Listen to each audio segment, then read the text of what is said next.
got three things to say. God bless our troops. God bless America.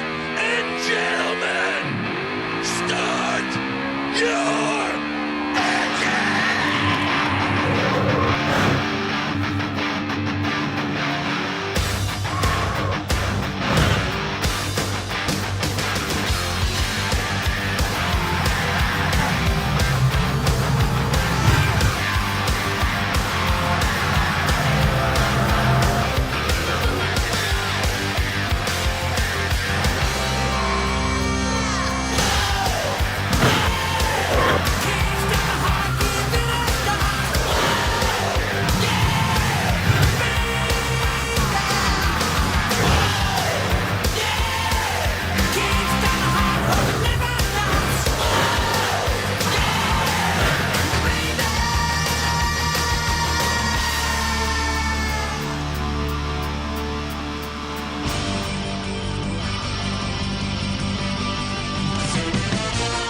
After the opening year of hard-charging competition in the FMGTC, we're right back to where we started from, the World Center of Racing. Hello out there, we're on the air, and it's race day today in FLA. It's a chilly Friday night in Daytona Beach, Florida, as we welcome you to the one and only Daytona International Speedway for the first race of the 2025 Flowmaster Grand Touring Championship season, the Mike's Hard Lemonade 2.4 Hours of Daytona. And a pleasant good evening and belated New Year's to everyone tuning in to tonight's season premiere of the sophomore season of the FMGTC, with live coverage provided exclusively on the North American Sim Racing Network. And for the first time in 2025, from high in the sky in the press box, my name is Trey Wright for the NASRN, joined alongside the founder of the 2.4 of Daytona, Mr. AG himself, Alex Graham on the call. Glad to have you on once again for the biggest race of the season on the NASRN. It is great to be back again. Third straight year being in the booth for this great race. It is a lot of fun kicking off the new year with one of the longest races that is run in NR 2003. And it's always an exciting race too. And who knows what we're going to see here tonight with 89 laps around this 3.57 mile road course. I do believe that is the correct length here on the Daytona road course. It's going to be a fun one, as it always is, and let's get down to it here in just a moment to see who gets it done. Right you are, Alex, and I am so glad that you could join us for the fifth installment of this race, dating back to the original Daytona 2.4 all the way in 2018, where Micah Knapp and Griffin Lynn won a rain-shortened race here at the Daytona National Speedway. And what better place to kick things off than the World Center of Racing here in Daytona. But recapping the opening season of FMGTC competition, we saw a lot of action, wrecks, and the run-of-the-mill nonsense that you all expect to see here on the North American Sim Racing Network, that concluded with Eric Monaco and Michael Brown hosting the championship trophies for GT Le Mans and Daytona respectively. But now we've got everyone starting from the top once again in Daytona, some old faces in new places, and new faces in old places, and a lot of excitement coming into 2025, Alex. And we're going to have a great season as well. And of course, this is a great race to start it off. But, you know, take a look at some of these drivers we have. Of course, the defending winner of this race, Reggie Fogelman, is back, and he's starting third here tonight as well, so watch out for him. But then you also have other guys in GG Daytona. You mentioned Alexander Rowe before we started here. Great to have him back. Going to be a lot of interesting names throughout the season. We'll definitely talk about them throughout the night. We've got plenty of time to do so. But it's a clean slate going into the new year. And these guys are going to have 12 more races to determine the champions in each of the respective classes.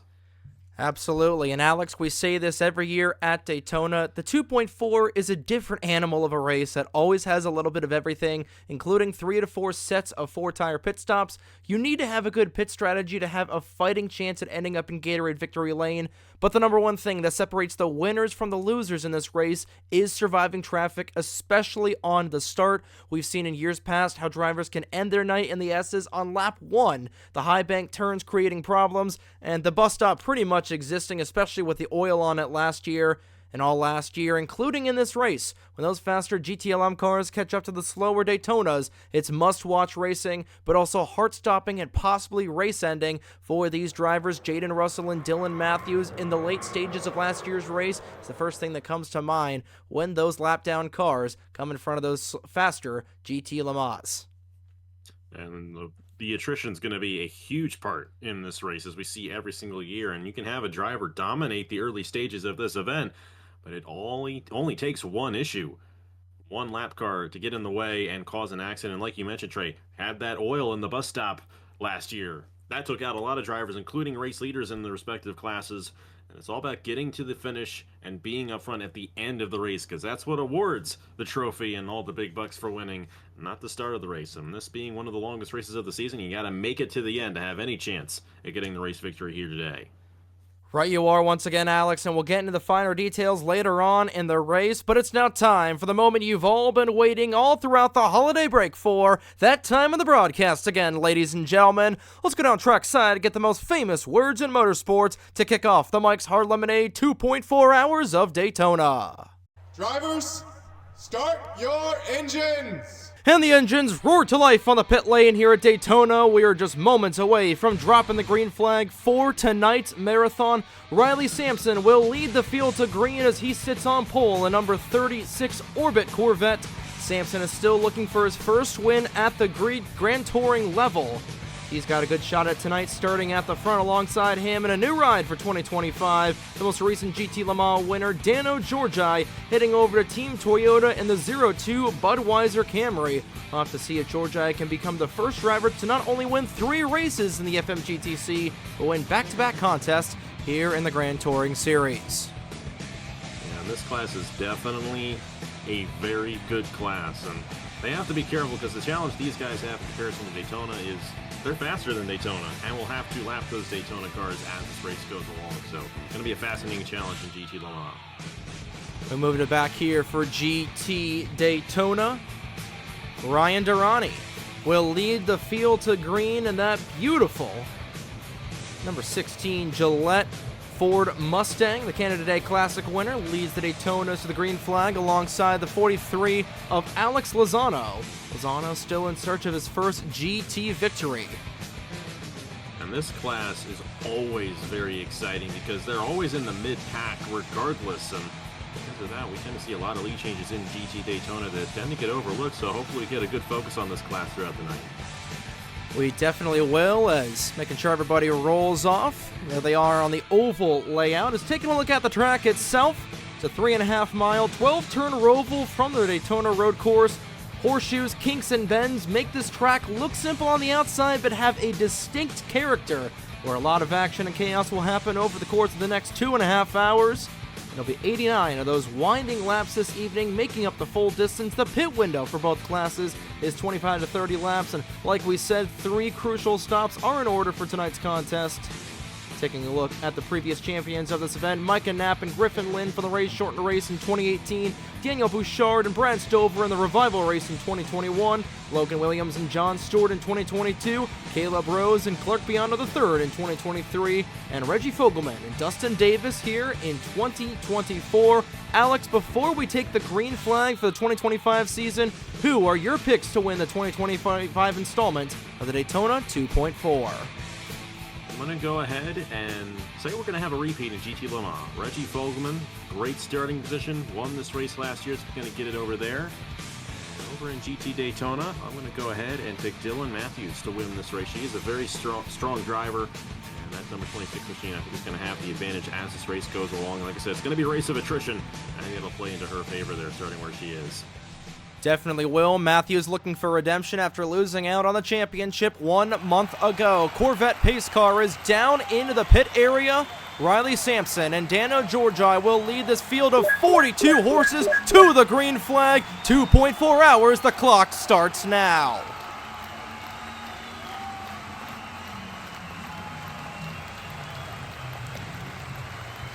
Oh, and Georgi overshot the corner going into turn 1, and this is going to jumble up this entire GT Le Mans field. As they go through the S's for the first time today, drivers hitting the inside wall, no harm, no foul. And everybody able to survive the S's on the opening start, but Georgi did not get a good jump in that 0-2, and he is going to quickly fall through this field like a rock.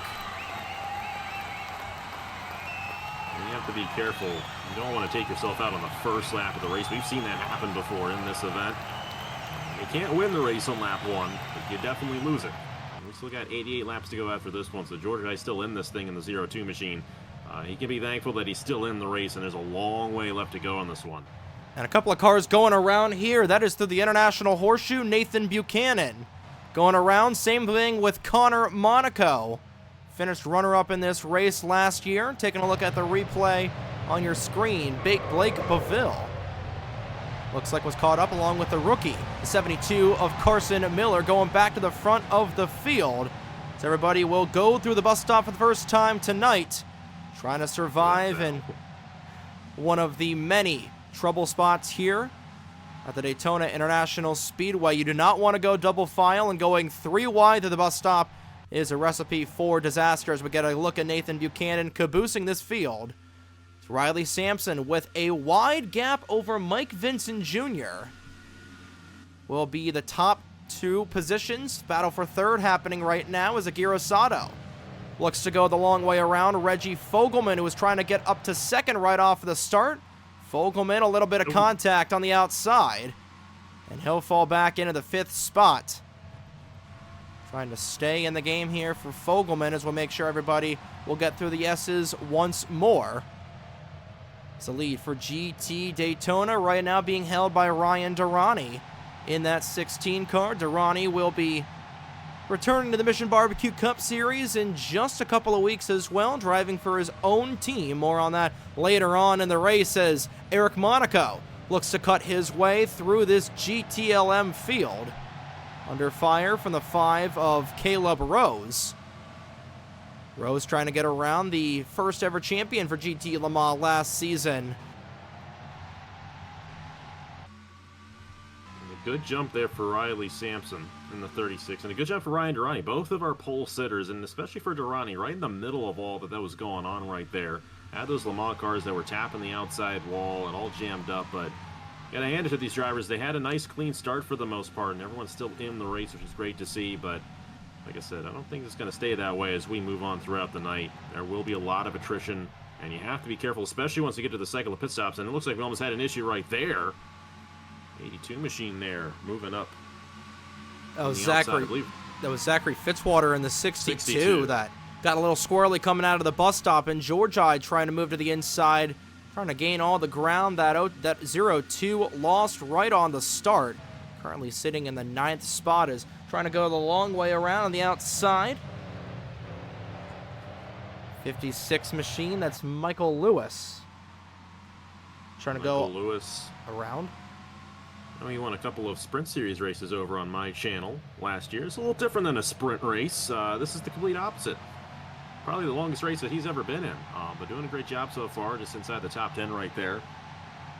I have to see as this race goes along. He's a driver to watch out for as this race goes along. Him, Bryce Egan's another driver. No, you don't have him as much, but very good driver in the Wall Cup Series. Excited to see what he does when we get that started here.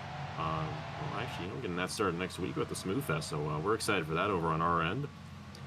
But how about these guys? You know, they have done an excellent job not causing a major accident at this point, which is definitely a great thing to see. And they're starting to spread out, which is also good.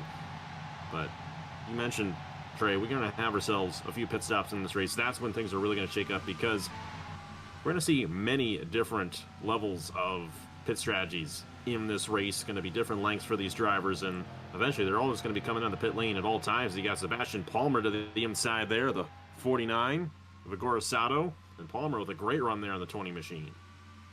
Sato will relinquish that position to the outside. That is the battle for 5th right now. Trying to see. Actually, yeah, that Sato fell back a little bit as Skylar Taylor will move up to the final podium position, and railing in that 36 car, Mike Vincent Jr.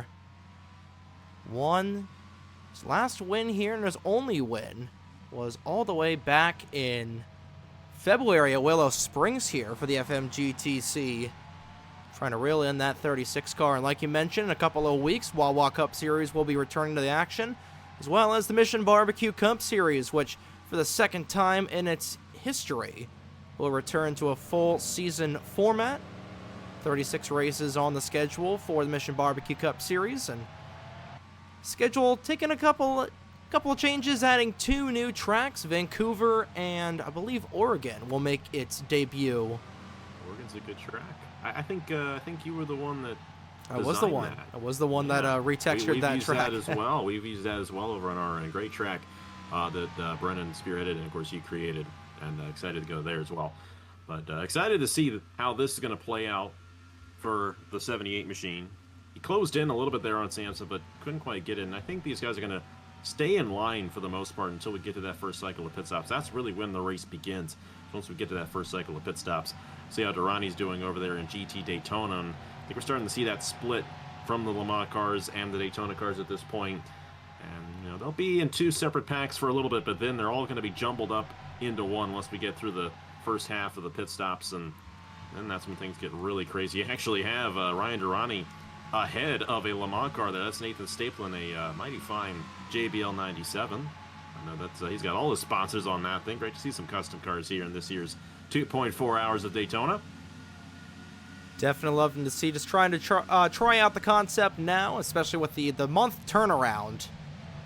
Doesn't create a whole lot of time for the whole field to be custom cars. Going 3 wide, Alex Lozano being split. That's the 86 car of Justin Williams, who's fallen a little bit back there in that. Yeah, he might have some bit of an issue on that car. I'm not entirely sure if that's the case or not, but he lost a lot of positions there going into the intercourse.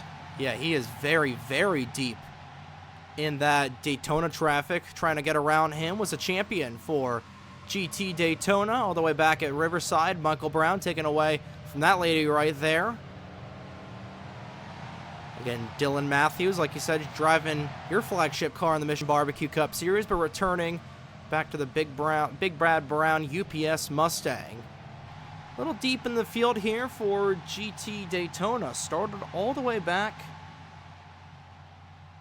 in the, trying to see what position she started in, 17th position. Yeah, she was a little ways back. I have confidence in my driver. That's why I picked her.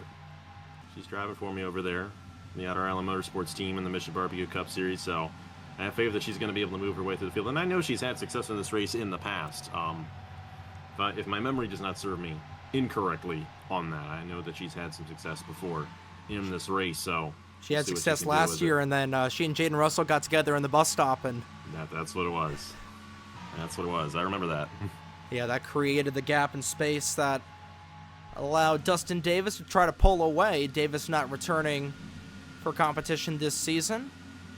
We'll see if he returns to the Mission Barbecue Cup Series, but back in here trying to get his way through a lot of this traffic is Ryan Durrani. He's been cutting away at a couple of these Le Mans cars as well, to the outside of Angel Gutierrez, and Eric Monaco losing a little bit of step there in that Pennzoil 2 car. Yes, we do have 2 cars sponsored by Pennzoil this season, the 2 of Eric Monaco and the 22 of Tatiana Nagora. There's Nagora in that Bumblebee, Yellow Jacket, whatever you want to call that design, Pennzoil 22. To distinguish those cars from one being yellow and black and the other being yellow, black, and red. As Monaco looks to get around this 90 of Angel Gutierrez in his first GT race here. Also be driving for Stealth Motorsports, Cameron Garlington's team, will be driving that flagship car, in fact. Sponsor bringing Home Depot as a sponsor there in that 90 car, and trying to get away from a bad, fast Ryan Durrani in that 16, with Nathan Stapleton still trying to track him down here. Already on lap 6 of this contest is Reggie Fogelman, falling a little ways back in that 06. Had a really good jump on the start, was trying to take that second position away from the 78 of Vincent Jr., but has fallen all the way back outside of the top 10 here. It's battle for the lead in GT Daytona, rather GT Le Mans. Heats up here. Riley Sampson, who has led all 7 laps so far from the pole. Under fire from Mike Vincent Jr., Skylar Taylor rounding out the podium.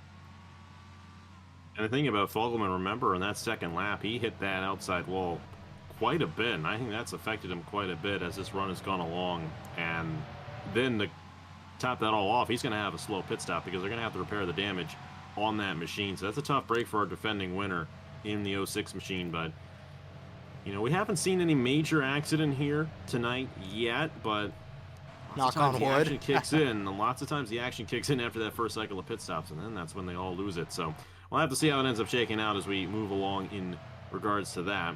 A couple of guys have had some issues here tonight. The 86 right there. Not the 86.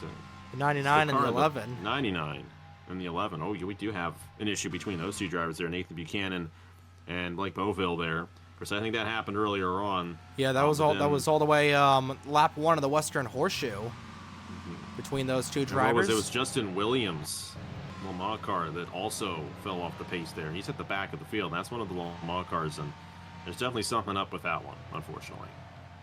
Tough break for Williams in his first ever start here in the FMGTC. We'll have to check back later on that first cycle of pit stops and see if they repair anything mechanical on that car. But again, like you said, typically the start of this race, the opening 5 laps are typically where we see a lot of action. And then it's just that low period from lap 6 until the first cycle of pit stops at around lap 25 to 30, where you think everything is calm, quiet. It is the calm before the storm. We've seen this on several different occasions, but this is the moment where this first segment of this race where all these drivers are just trying to feel out the track. Again, it's been a year since they've been here, and this is the point of the race where we're not seeing everybody navigate through lap traffic. So once they hit that pit lane, that is when the second stage of this race is going to kick in, and it is really going to be interesting to see how these Le Mans drivers will knock off the month's worth of rust to get around these. It wasn't that long ago. Yeah, only, again, this is a monthly series here, hence the very short turnaround, and the turnaround for everybody else, and the turnaround for me as well. Last time I recorded a race here was, I think it was New Year's Eve. Actually, no, it was 23rd of December, so about a month's turnaround for this FMGTC series. That's kind of a nice thing, even though there is a season-long championship, it's always very consistent, and I think that's actually going to help these drivers out, because past years, you wouldn't have that whole season that these guys have built up going into this race, and they'd have a long time where they really haven't done much, but, yeah, it's a video game. I mean, really, we treat it as that, but I'd like to think that those drivers have that experience from that season just ending from last year, and these guys have raced it pretty clean so far in regards to that. Saw Justin Williams and Matt Lagacy on the pit lane on scheduled stop for the two of them.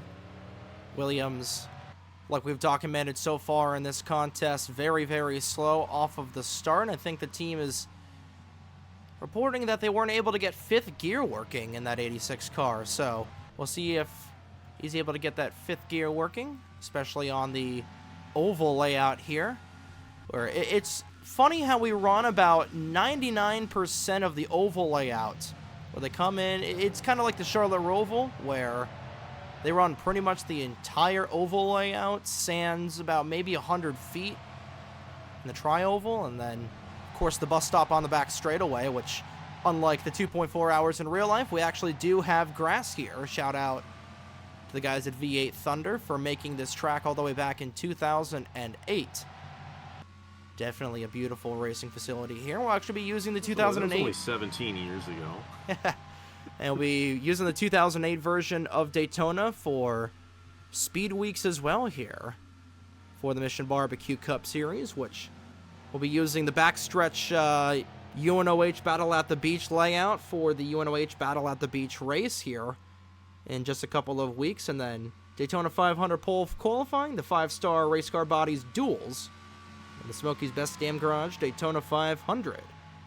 Coming at you at noon Eastern Time on February 15th, right here on the North American Sim Racing Network, and then we'll officially be off and running for the MBCS season, which will go all the way until November 1st in the Great Garden State of New Jersey. But that, of course, is then, and this is now. I'm going to check back in on GT Daytona, where it is still Ryan Durrani who has been kicking tail and taking names, but I'd like to shout out the man who's second right now, making his first ever start. That's Aaron Abel, that 98, and he's got John Stewart as a partial owner on this 98 car.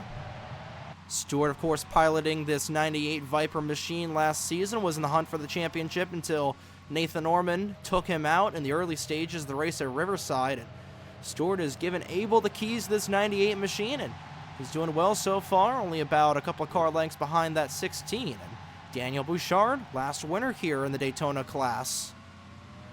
Right here, rounding out this podium for all these Daytonas. I mention Aaron Abel. He's a driver who doesn't have the most success as a driver on my channel, but he's the owner of Racing Motorsports in the Wall Cup Series, which was the team that had Blaine Keys last year and went on to win 6 races. He's a very good owner, and maybe that owner knowledge will come into effect here throughout this season for Aaron, especially in a series like this. And great to see him get the chance to run this race. I don't know if it's his first ever start on your channel or not, but great to see some of those names peek over here and see what they can do behind the wheel. One of these longest races that we've got. I'm trying to remember if he signed up for any special event races in the past. I believe he may have ran a New Year's 500 at some point. But again, like you said, going from that owner role to the driver role here on the North American Sim Racing Network. And speaking of new drivers, there's Kasumi Takashi, who fell back along with a 31 of Brooke Paquette. Takashi in that 46 car ran in the Winston All-American Series here in 2024 and flipped about as many times as that car finished. And trying to set the tone right here tonight. Fortunately, falling back a little bit there in that Bud Light number 46 along with Brooke Paquette and Bruno Diacomo and Carson Miller next to each other as well. Diacomo will be driving in the Mission Barbecue Cup Series. Same thing with Carson Miller. Miller, an owner driver for O2 Motorsports, will be driving the number 8 FIE Dodge Charger. Carson Miller is the defending Lenovo Pro Series champ. And he'll also be in an uncharted ride in the Wall Cup Series, and he's also running in the Body Armor Pro Series. That's what it is. I've already recorded a couple races. He's already been behind the wheel over there in the Body Armor Pro Series this season, which they go to a lot of unique racetracks as well, so that'll definitely help Carson throughout the season here on your channel as well. But definitely a driver to watch out for. One of the up-and-coming drivers. He's had a lot of success as of late. And he's a guy that, you know, if he's in contention at the end here tonight, could very well find himself in position to win this race. But he's got to get through quite a few cars and get through to the end of the race before that's the case. Definitely is. It's like we said at the top of the show, Alexander Rowe driving the Better Call Saul number 88 Dodge Viper. Igor Barreto is back with some new paint in that 14 car. Driving the 13 Dodge for Titan Fury Racing in the Mission Barbecue Cup Series. Michael Brown in this battle as well. Same thing with Colin Bear, Juan Rodriguez in 75 once more. Another new face this season, the 66 of Esteban Lazar. Oh, we got some action up front. And we do, and off course is Roberto Crown Jr. Looks like he got popped from behind. I think Monaco was a part of that. And Durrani, this is right in the GT Daytona lead right there. 3 wide going through the King for the brief moment, and Stapleton is able to shoot the gap between a Toyota and a Dodge. And right in the middle of that, right there is Aaron Abel trying to get around that 0-2, and Georgi just still trying to find his legs. And again, and around goes the 33. Same with he went off the front end of Daniel Bouchard. And Roberto Crown Jr., thankful that he didn't end up in that blue Armco and take himself out of the... Actually, I think he's just going to do the same thing. And scrapes it just a little bit. Not bad. Not as bad as we've seen some cars go into the past. Basically just hammer it in there. But see a little bit of front end damage on that 8 machine of Daniel Bouchard. You'll take a look at the replay. Oh boy. That was they're close. Still trying to figure all of this out as well. And you got guys that are overshooting this bus stop here. Dylan Matthews is going to get a good run here on the 43 machine ahead of her. Lozano there. I'm not sure if she's going to be able to get the pass made right here, but some guys definitely took advantage of that one. You know, Durrani got out of it. You know, Durrani's been in the middle of a lot of things here tonight, and he's been able to keep that thing in the race lead. So got to give a lot of credit to Durrani holding on to the lead there in GT Daytona here tonight.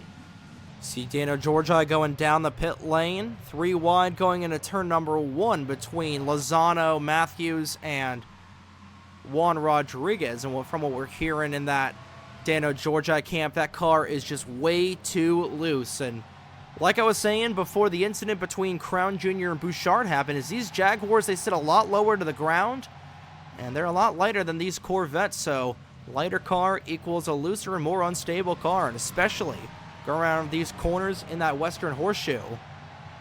It's going to be a big adjustment that Dano Georgi's got to figure out there in that 02 car, and he is out and away, and he'll rejoin the other cars who had issues, the 60 of Matt Lagasse and the 99.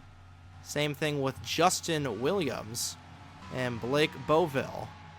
As back up at the front, we're about 12 laps away from the pit window opening up here, as Samson and Vincent Jr. have been first and second for this entire race, as Roberto Crown Jr. will come out there in that 33 car. He'll be a lap down. That'll essentially end his night contention-wise. Another tough break there for the winner at Bridgehampton, all the way back in October.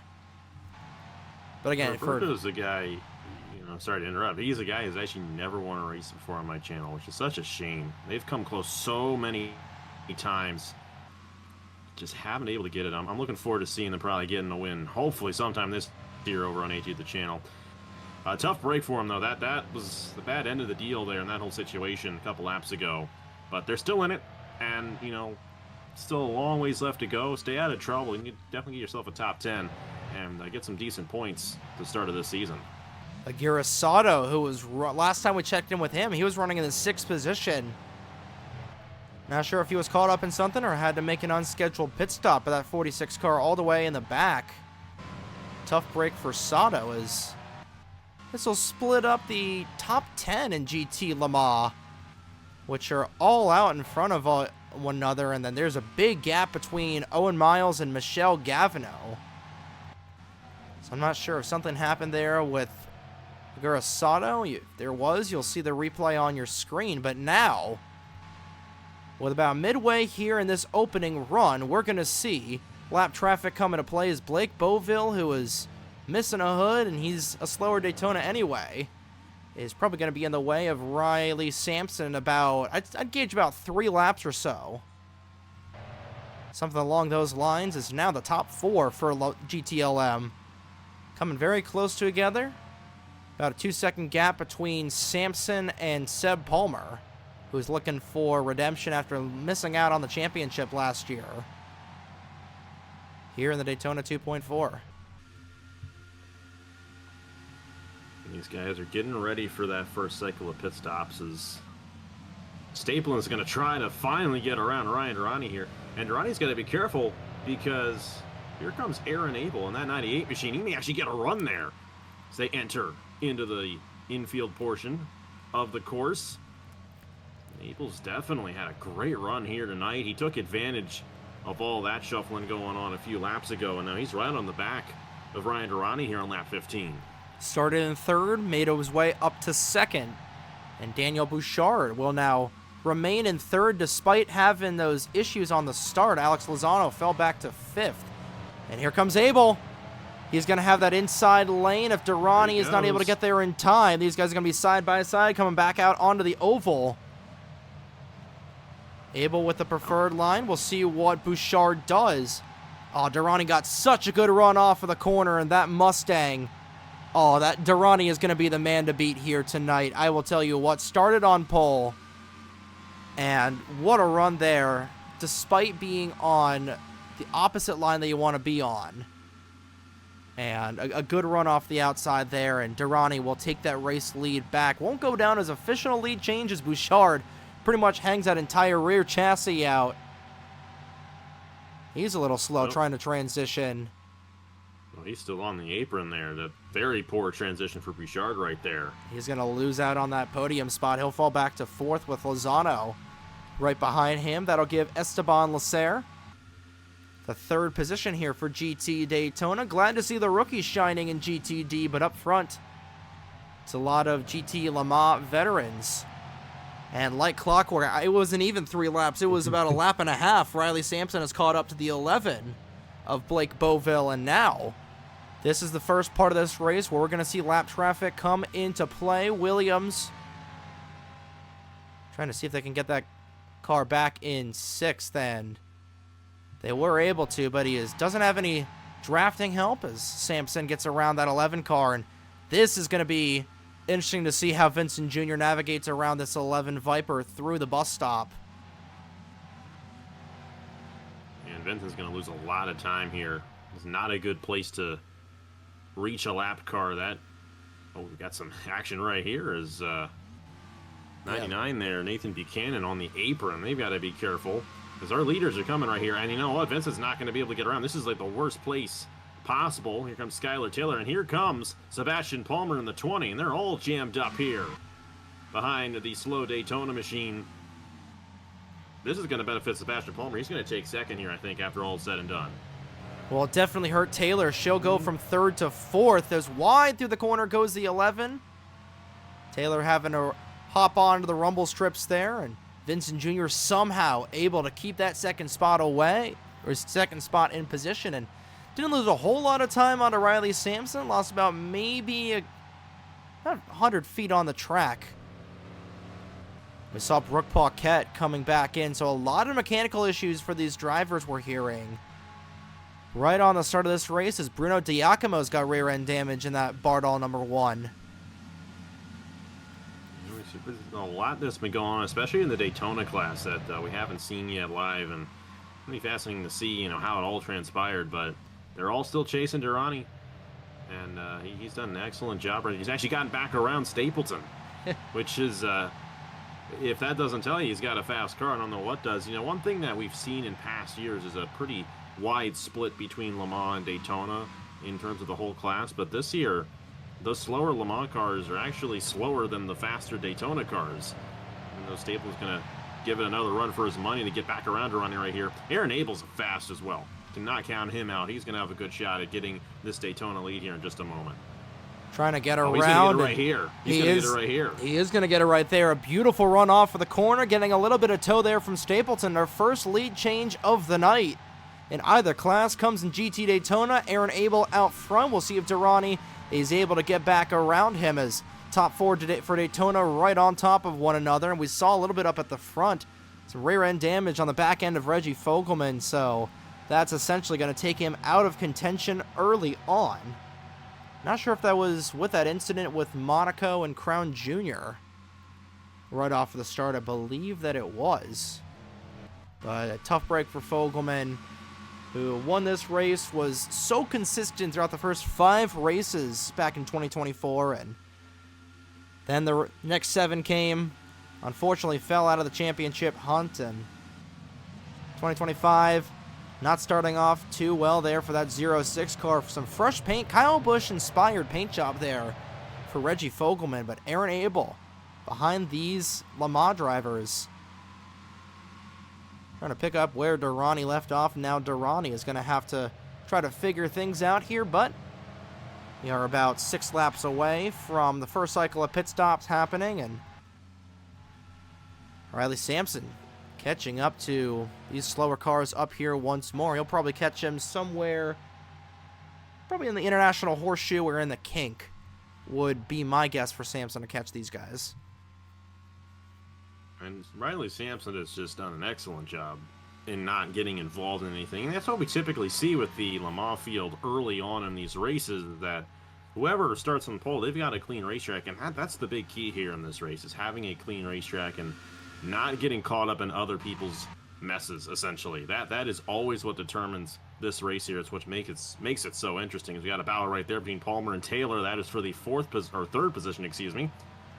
And Vincent Jr. still holding on under that 2nd position right there. Taylor might get the advantage here on Palmer, but Palmer might try to get back on the inside there. Taylor will make the move there. Those two nose to tail as you see the gap between Vincent Jr. and Sampson stretching out to about, I'd gauge about a quarter mile there between the 36 and the 78. Probably closer to about a 1/5 of a mile. But nonetheless, it's a lot of real estate between Sampson and Vincent Jr. And like you said, this battle for 3rd heating up as you see all the rest of the lap down drivers in front of Riley Sampson as everybody transitions into the infield as well. And again, you're seeing a big spread in this Daytona field, where a lot of these Daytona, or a lot of these Le Mans drivers are stuck with these Daytonas.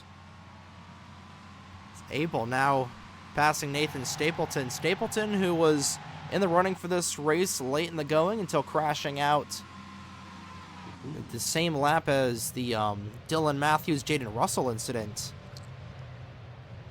Not doing it too good of a job here, and Durrani is going to surrender that. There, he's going to lose another position here. He is. I always forget that the transition out of turn number 6 is always the preferred line, so Durrani will actually get this position back here. No, Lasserre holding on for a little bit, and he'll fall back to 3rd for GT Daytona. These Daytona guys are now following this Pied Piper of Ryan Durrani there for 2nd, all the way on back to about 10th for the Daytona cars. Not sure if there's a little bit of... I thought there was a little bit of rear-end damage on Igor Barreto, but that 14 Valvoline Mustang. Good to the go, and we're about 5 laps away from this opening set of pit stops. And that's when the real race begins. Indeed it does, and Sampson is going to try to navigate his way around this 86 and 31. Michelle Gavinou also a little bit off the pace in the 12. She had to make an unscheduled stop. And same thing for Zachary Fitzwater, who came down a little bit early. Got a 16-second stop, so Fitzwater with a little bit of damage there. Same thing for Logan Alexander, and I think that this might see these guys come down maybe a couple laps early here, because we anticipated them to come down at lap 25 to 30. But Alexander has come down. We'll see if anybody else will come down. We saw Fitzy come down, but he did take... And it's possible, too, that Fitzy had an issue. That's what I'm saying, is come because... down, so... Because we typically see but pit sometimes, stops in too, the that does 14-second cycle range. things out a little bit differently. And, we could see Fitzwater have an advantage as this race goes along, as long as he does not have to make an extra pit stop. So we'll see if that ends up being the case. But tire strategy can definitely be a huge factor in this race, because once we get later on in the race, when these guys are coming down, spreads out a lot more than it does early on in the race. And, guys that are 4, 5, 6 laps on fresher tires compared to other drivers, and that advantage could mean a lot once we get down to it at the end of this race later on tonight. Indeed it does, and like I was saying, we typically see pit stops for the Le Mans guys in about the 14-second range, so Fitzwater very slow off of the gun there, and there goes Reggie Fogelman, officially knocked out of this race. A massive mechanical issue down the back straightaway, and tough break for Fogelman. Whatever happened with that 0-6 definitely knocked something loose, as he'll limp his way all the way around. It's not what you want if you're Reggie Fogelman. And the defending Daytona 2.4 winner will officially be the first retiree of this race in either class. A tough break for that 0-6 Interstate Batteries Corvette. Sorry that I jinxed you, Reggie. Well, now we'll have to see if the same fate befalls Dylan Matthews later on. That was last year. Well, you did pick Dylan Matthews in the pre-race show. Yeah, I know. Say that. One jinx and one right pick. Let's go with that. Yeah, splitting them 50-50. Batting 500. Nobody's set with batting 500. I know Dylan Matthews would love it if she was able to make that a reality, as Williams will be passed on the outside by the 36. And Riley Sampson's catching these lap cars at a good time. If you do it entering the infield, it's going to be a lot better than exiting the infield, because once you get stuck behind a lap car there, and we saw this earlier on going into the bus stop and then exiting turn number 4, NASCAR turn 4, I should say, it is very difficult to actually get around them. And we saw what happened there with the 78 of Vincent Jr. It's getting held up there. Skylar Taylor got held up. Ryan Durrani had an issue. He blew an engine as well. And I'm wondering too if something was going on with him for a while there, because he was a little bit off the pace. He was getting past or was under fire from some of those other Daytona cars. That's such a shame for our pole sitter there, Ryan Durrani. And he will become the first retiree for GT Daytona as well. And Durrani, who finished the season second to last in the Daytona standings, is going to start off 2025 in the exact same way. And that is such a tough break there for your pole sitter, like we said. And that gave Aaron Abel a huge lead. He has got 3 Le Mans cars between himself and that 66 car of Esteban Lasser. And are we sure he's not driving a Le Mans car himself?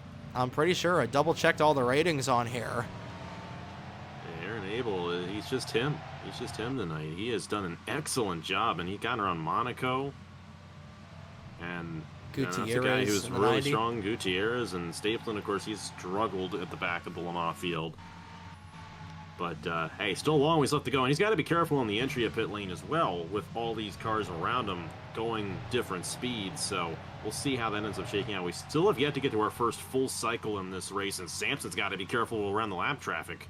Let's get into the outside wall right there. Yeah, that was very close between him and Paquette, as Justin Williams will be caught up by the 78, the 45, and the 20. It's been the Riley Sampson show so far in this race, but one pole sitter has already failed to finish, and we'll see specifically what the issue was there. It was a header that blew for the 06 of Fogelman. We'll see what the damage is officially in just a couple of moments there for Durrani in the 16. And Durrani will hope to get a little bit better luck here as he'll return for Daytona in just a couple of weeks. I don't believe that he is in the Clash or the UNOH battle at the beach, but he will be here for Daytona 500 pole qualifying. But as we always say, that is of course then, and this is now, trying to focus on one thing at a time. But I know Durrani is going to set his sights on pole qualifying and trying to take the pole on that brand new Amazon Prime 86 Ford that he'll be driving this season in the Mission Barbecue Cup Series. But next time by, the pit window will officially open. Riley Sampson has led every single lap so far for GT Le Mans, and Aaron Abel is looking to put on a clinic there for GT Daytona as well. Alex, fairly quiet to start this race. We said that this is expected here, but I don't think it's expected to have mechanical issues this early on in the race and not have one or two big wrecks that take out a couple of people. Yeah, this has definitely been a calmer race, but we still have had some moments. To keep in mind, we're really only in the first quarter of this event as well. And, you know, I've been saying it all night long. The race really doesn't start until we get to that first cycle of pit stops, and that's when things really jumble up. And we've already seen, you know, our race leaders in Le Mans get to the end of some of these Daytona cars, but these Daytona cars that they're catching up to have been involved in incidents already tonight and are already off pace because of that. So once we get these Le Mans cars to get in true lap traffic, that's when the real race begins, and we'll have to see how Riley Sampson and all these Le Mans leaders fare when they do get to the back of the Daytona field eventually in this race. So still calm, like you said, but we're still very early on here tonight in this 2.4 hours of Daytona. Oh, it's definitely the calm before the storm, and we kind of saw this a little bit last year here in this race. Williams nearly trying to make it 3 wide. There was the 20 of Palmer, and he's going to get that third position away from Skylar Taylor. Oh, she's bottoming really out. That's going to kill that suspension on that 45, and right on the back end of this 45. And these guys got to be careful. Bump draft in here down the corner. And actually, they're going to come down the pit lane, so right as the cycle is going to open up here, right as the window open ups, all the GT Le Mans drivers are going to head down the pit lane. Riley Sampson heading towards that number 1 pit stall all the way down. You also have to have a clean pit stop as well.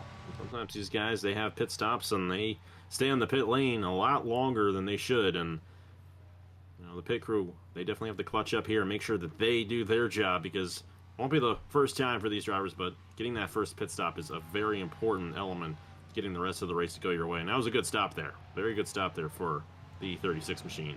14:36 off of the jack there for Durrani. And again, like we saw last season, trying to get those 5 bonus points for getting the Valvoline fastest pit stop of the race. And Durrani with a 14:36 second stop, putting himself in contention. Never mind, 14:33 second stop there for Michael Williams. Michael Lewis rather, in that 56 car. 14:33 there for the 56, and we'll have to see if these Daytona cars will come down the pit lane. The rest of the Le Mans drivers will come down. A couple of Daytona cars are down, trying to see what that 78 is, and that 98 is. Aaron Abel. Still staying out right here. Abel will... I don't know if Abel stayed out or maybe... I think Abel already pit. Oh, he already had his stop. So Abel...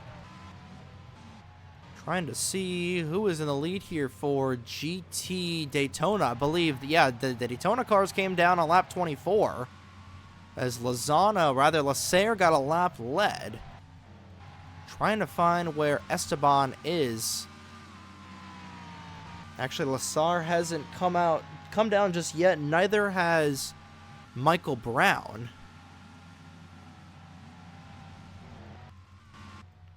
It's very weird seeing a couple of these guys, and now some contact between 59 and the 3 on the pit lane. But Riley Sampson should cycle back out to the race lead. Bradley Ream and John Andrews stayed out.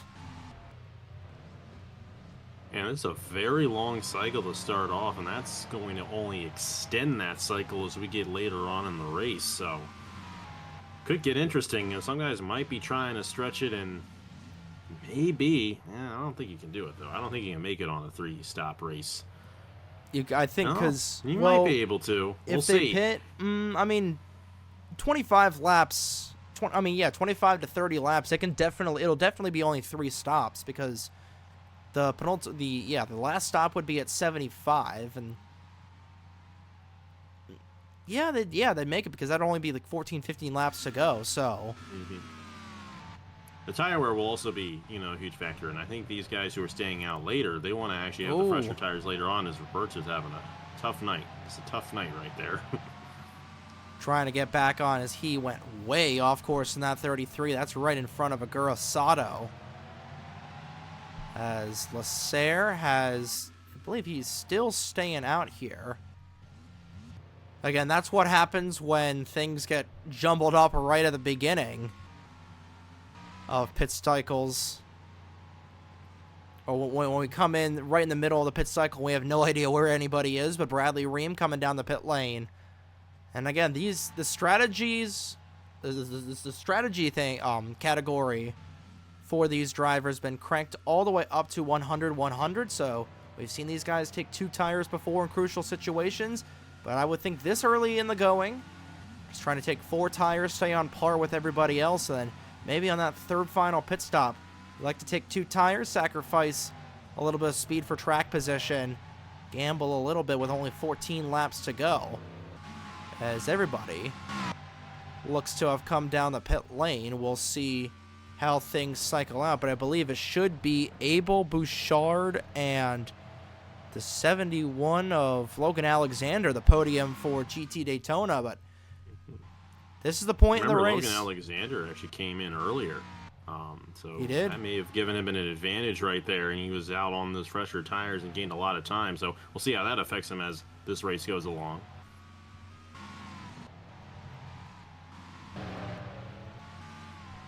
There he is.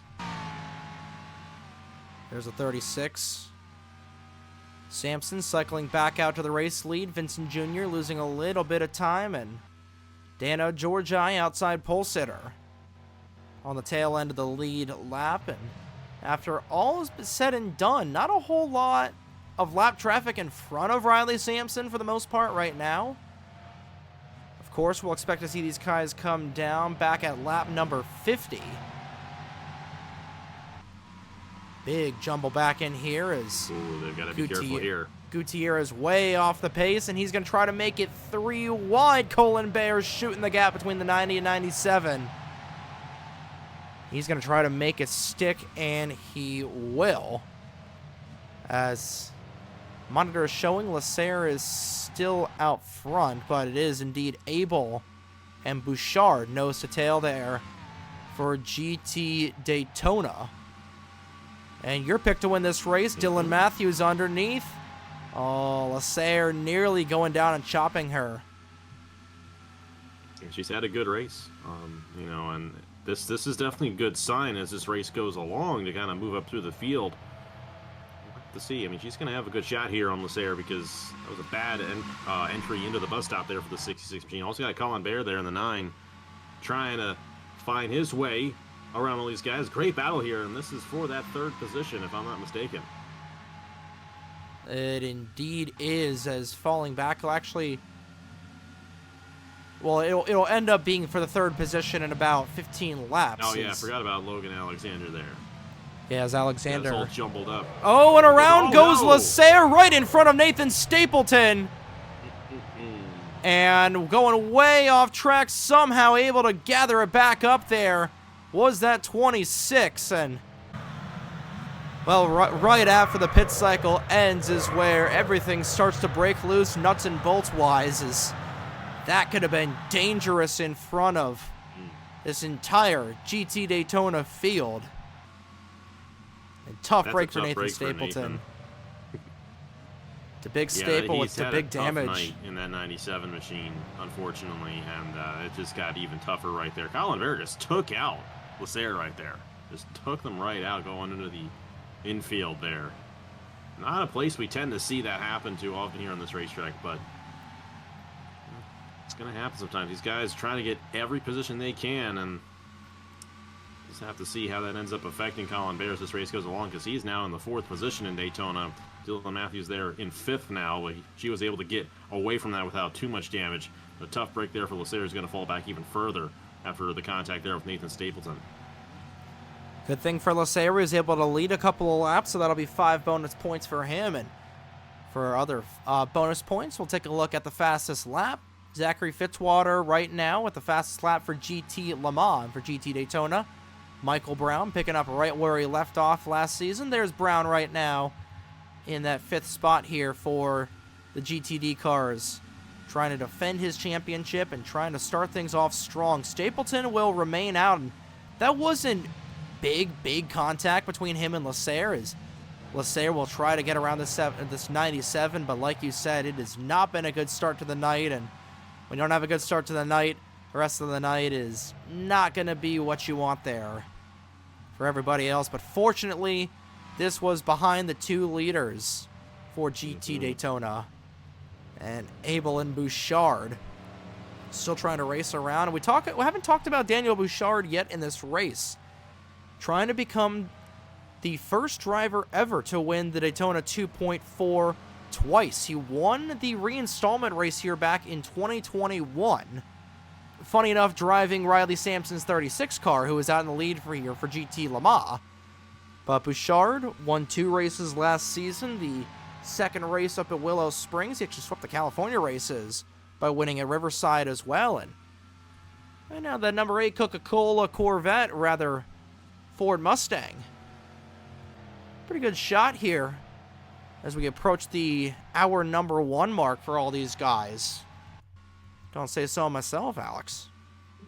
You know, Bouchard's had a very good race. And, you know, he's had a quiet race as well. And he's right there behind Aaron Abel in this GT Daytona field. But you know what? We've seen a lot go on in GT Daytona so far. We have seen more attrition. We have seen more aggressive racing, to be honest, out of these guys. And we've seen some lead changes as well. And I think those guys are really just getting started. And if you're still in this race in GT Daytona, you have a really good shot at still winning this thing. I still think Dylan Matthews has a really good shot if this thing continues on, but she is slipping back just a little bit. I think the 6 machine, actually Logan Williams is a Le Mans car, never mind. So you have some of those Le Mans cars getting through from the back of the field through the GT Daytona field right there, like Logan Williams and Eric Monaco.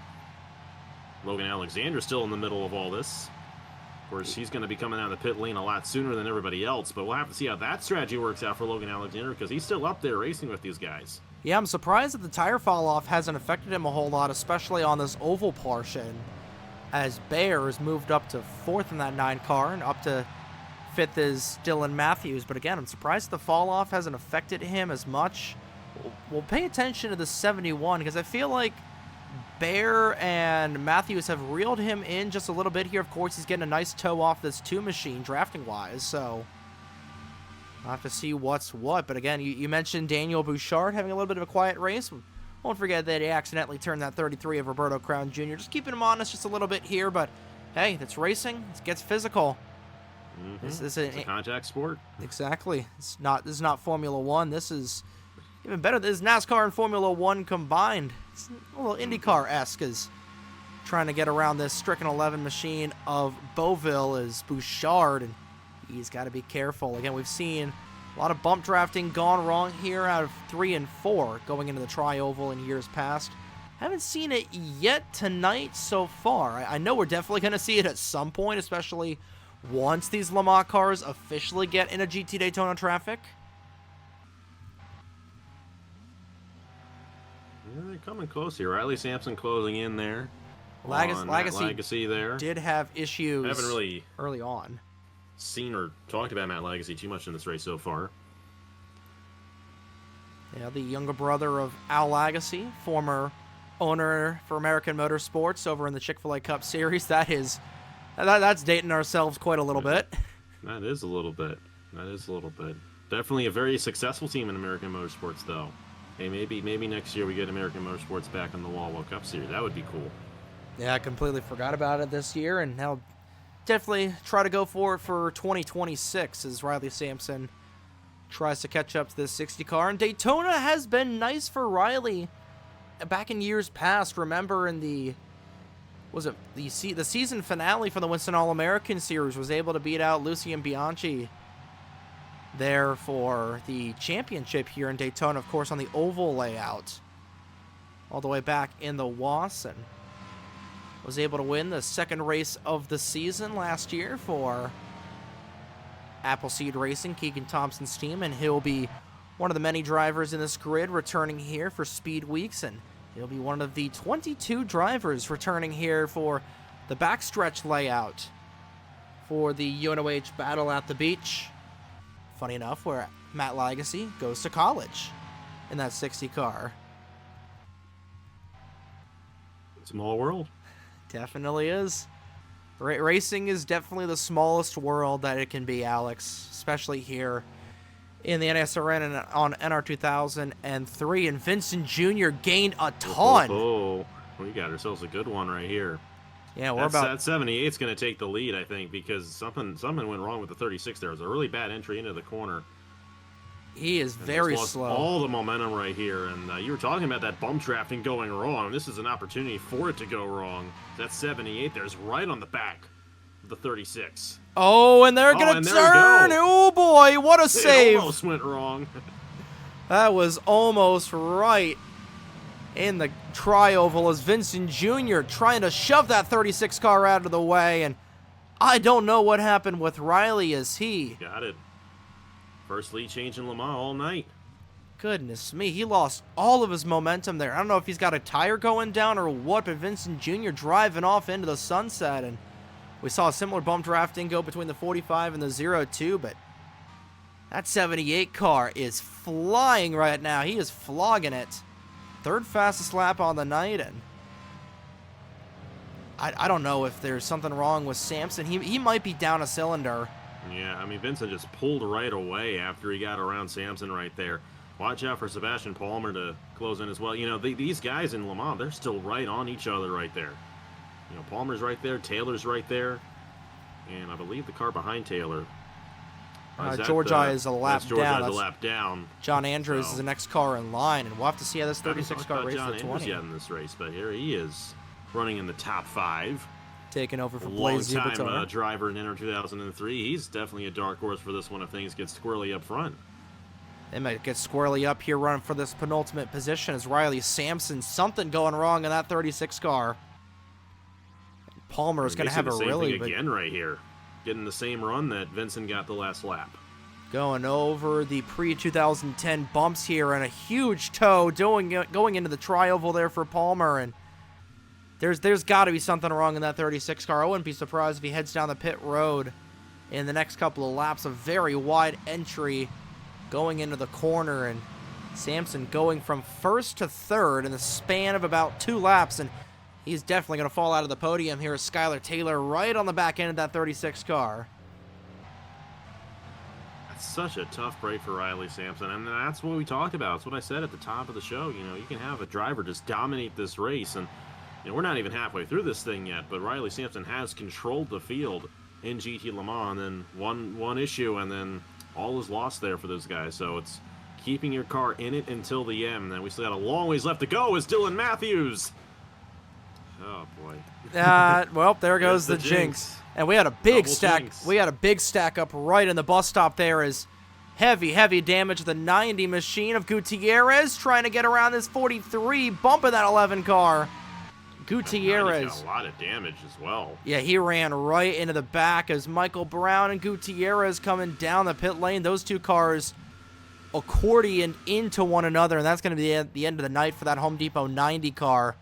So we'll take another look at that replay, because that was what I was focused on, with those two going together. And then, well, like we said, we had some more issues as Rowe and Miller getting tangled up in the bus stop. I wouldn't be surprised if there's a little bit more oil there here in the last stages of this first hour. And there's Sampson coming down the pit lane. What do we say about everything calm before the storm here, Alex? Yeah, here we go. Like I said, the race starts when you get that first cycle of pit stops. And, you know, Riley Sampson, I don't know if this is them repairing an issue. Oh, we got another issue. That's Kasumi Takashi. These Daytona cars dropping like flies in the back. He's got some heavy rear end damage, nearly got rear ended there, but that 33 car, he is right in the middle of the racing groove, and a long way home, and he is up the creek without a paddle right now. When it rains, it pours. It's good to see Dylan Matthews come out of there. She has had a lot of horrible luck as of late in that 26, and trying to get back in here and salvage as many positions as she can. We're going to watch this 46 car, especially as he goes through the bus stop. That is such a tough break there for Takashi. You know, bus stop's a very tricky part when you get cars that are off the pace like that, and you have to run, or should I say Barretto right here, excuse me. I knew it was another Wall Cup Series owner in that ride. Hagar Barretto making 3 wide there on Stapleton, and then the 11 machine who has been off the pace all night of Beauville. Definitely a very unique race when you have some cars like that 11 machine out there where these guys catch them every few laps or so, and that's what happened with Dylan Matthews. Those guys were trying to get around the bus stop, and the 11 machine was slowing those guys down. She tried to make a move, and there just wasn't enough real estate right there. Meanwhile, Mike Vincent Jr. is having a good run right now in that 78 machine. Oh, he's having a whale of a run right now.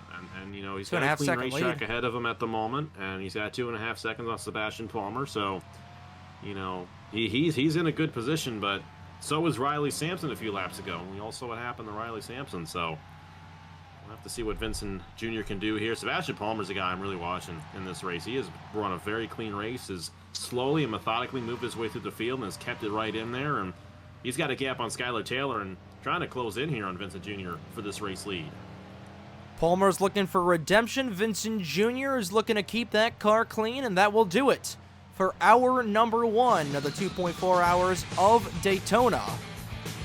Get a look at your leader for GT Le Mans, Mike Vincent Jr. in that 78 car, and then up in front here, Aaron Abel leading things for GT Daytona. We'll step aside for a brief moment. You're watching race number 1 of the 2025 campaign of the FMGTC, the Mike's Hard Lemonade 2.4 hours of Daytona. Whopper, Whopper, Whopper, Whopper, Junior, Double, Triple, Whopper, Flame Grill taste with perfect toppers. I rule this day. Lettuce, mayo, pickle, ketchup, it's okay if I don't want that Impossible or bacon Whopper, any Whopper my way. And right as we go to commercial break, cutting you back in there, Sebastian Palmer. What was I just saying? Going from second to the garage area with another mechanical issue. as we're back in here for the Daytona 2.4. Palmer was running in second.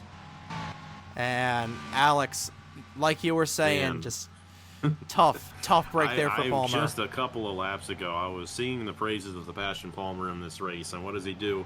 And not to his own doing, just a mechanical issue. You know, that's what we're seeing a lot of in this race, is Dylan Matthews continues to struggle after what happened to her there. I don't know if she got spun around again or not. Yeah, I think she went. It is a race of attrition, as we see every year, and I think we got more attrition this year than we did last year, where these guys are having mechanical issues and getting knocked out from individual incidents versus having just one big wreck. So you just never know who it's going to be, and like I said, we're only about a third of the way through this race here, so I don't know. Oh, no yeah. one's safe. Some big tire tracks all the way over in the corner. Trying to tell where that is on the track. Somebody went around that. Oh, that was a big incident that we missed.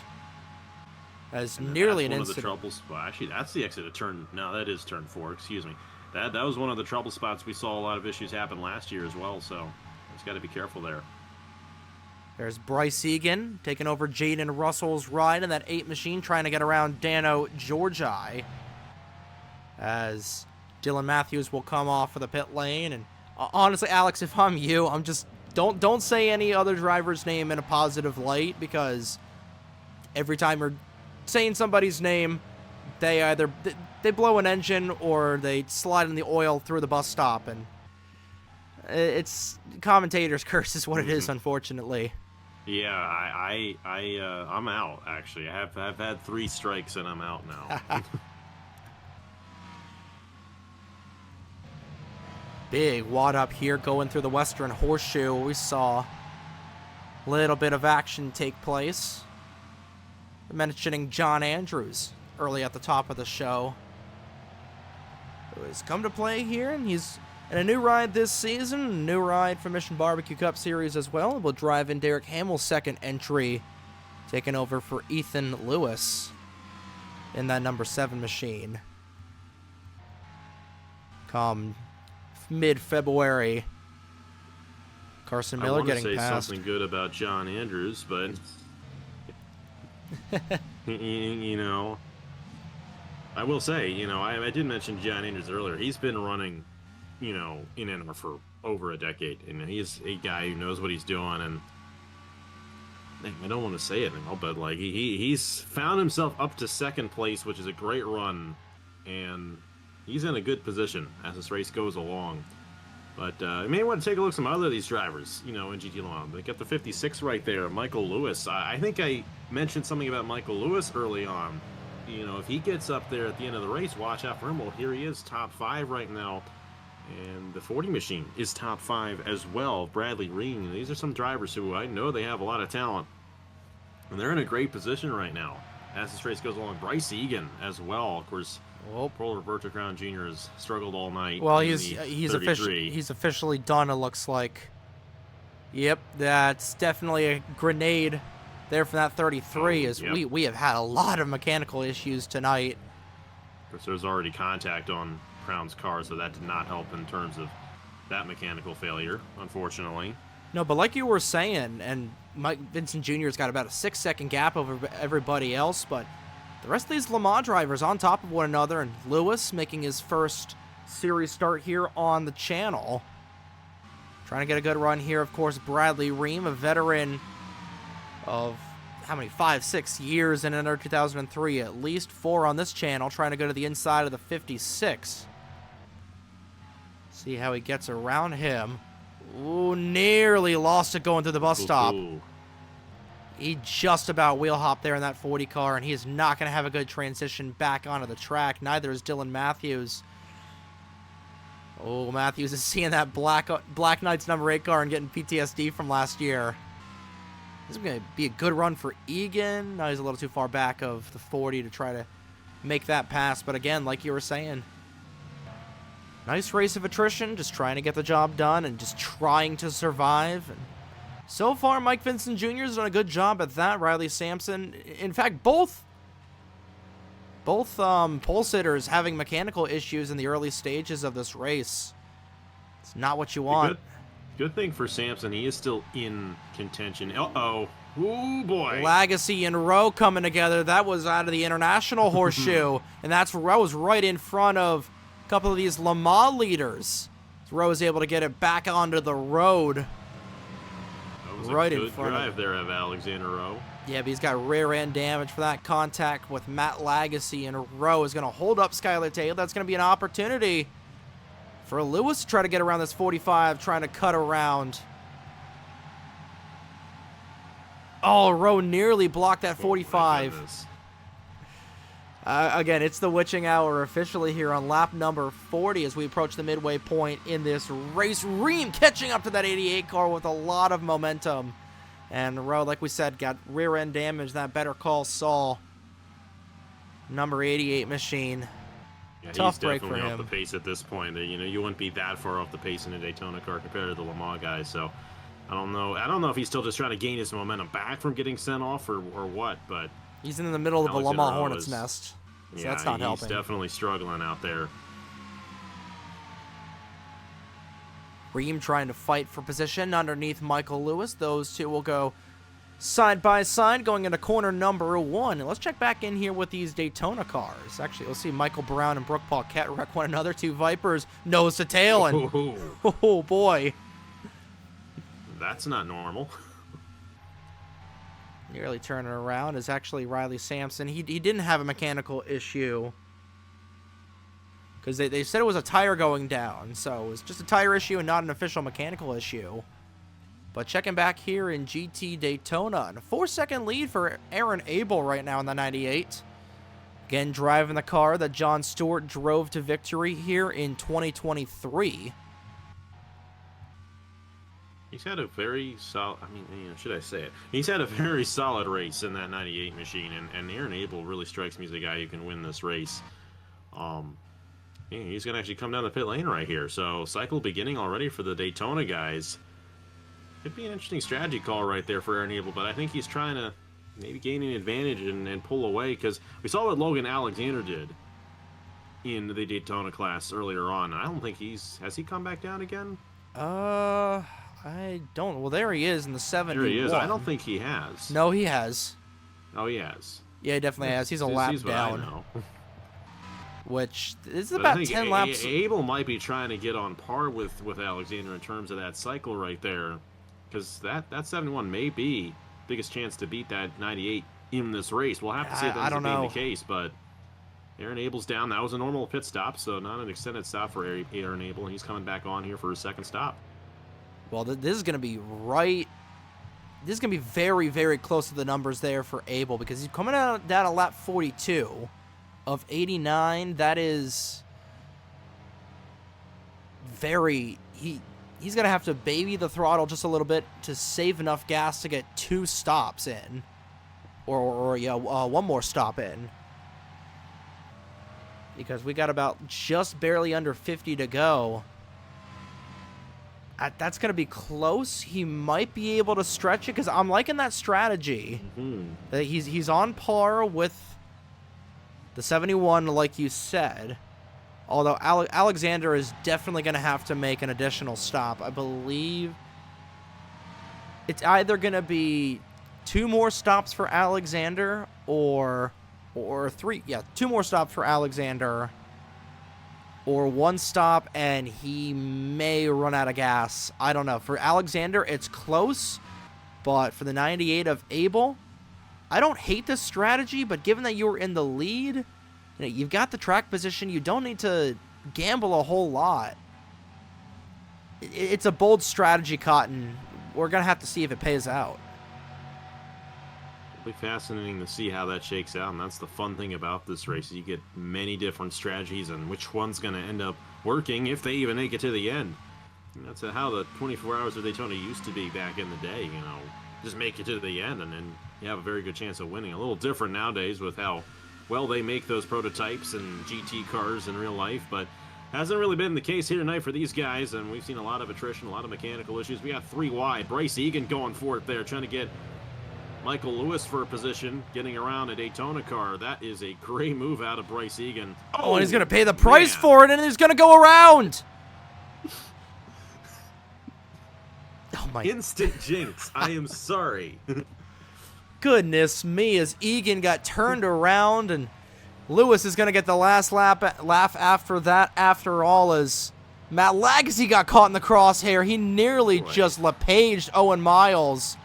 That's right in front of Alex Lozano. Now Lozano just trying to get away from these two, of mixed together like water and oil right now on this 43rd lap. And we'll take another look at it. 3 wide through the corner. Egan just overshoots it, going through the S's, and he paid the price dearly along with Lagasse. And Egan with a destroyed Black Army number 8 machine, and for the second straight season, that 8 car will not finish this race. A tough break for Egan, but again, a rookie mistake.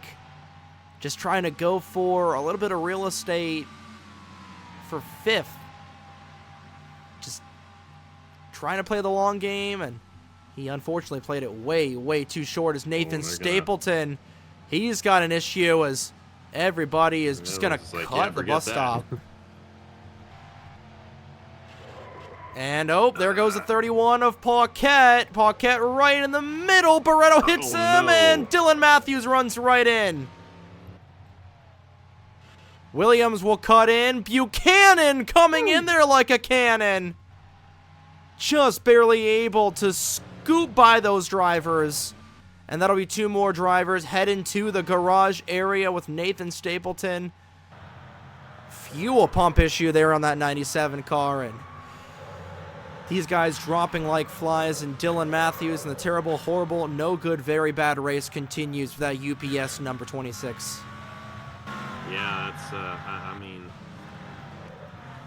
first Reggie, then Dylan, then Sebastian Palmer, then Bryce Egan, and then now Nathan Stapleton, all those guys getting caught up, and they got to be careful here. Oh, Fitzy's in the Le Mans field. Yeah, Fitzy's got to back off here. He's had a quiet race for it being Fitz. Don't say, just stop talking. Well, what am I supposed to do? Not commentate? This is very accurate. About these guys. This is very accurate. You know, a little chip on his shoulder. Lost the all-time winningest driver title on my channel last year when Nicolas Samadio finally beat him. And I know he'd love to get that back. This does not count. Oh my goodness. He was. Do I need to do this by myself? Jeez Louise. He was going after him. Let's see. Who do I not want to win? Well, Nathan Orman's not in this race. We know that. That's as far as we'll go with that. We'll this go is. Further, but that is all we'll say. About my man Caleb Rose.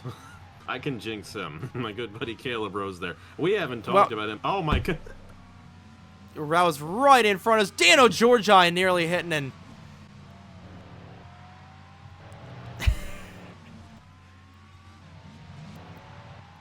I'm sorry.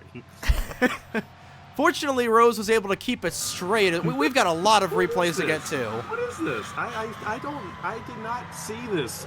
This is live. We're doing this live. I know this is live. That's the funny thing about this. Goodness. Oh my goodness. I should stop talking about people. What on earth? I'm sorry.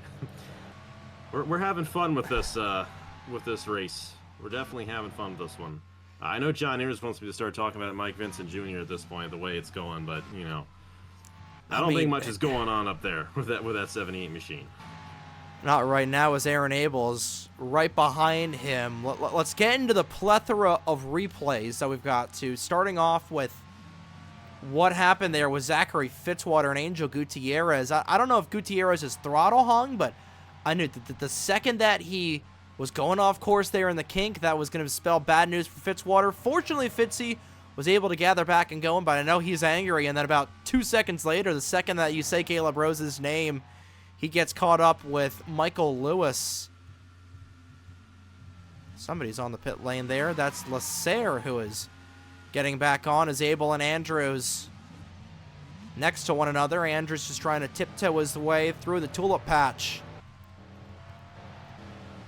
But again, I'm trying to find where Lewis is on the track. Lasserre is on the pit lane. There is Lewis, who was able to gather back and going after that incident on the front straightaway. We don't see too many incidents on the front stretch, Alex. No, we don't. It's an odd place for a couple of cars to go around, and fortunately, nobody was knocked out. We'll take a look at who is knocked out from this race. Lot. Reggie Fogelman, Ryan Durrani, and this is all from about lap 15 to now, so about 30 laps of drivers just having issues. As Brooke Paquette we saw having an incident, same thing with the 14 of Igor Barreto. Dylan Matthews has finally pulled it behind the wall, same thing with Alexander Rowe.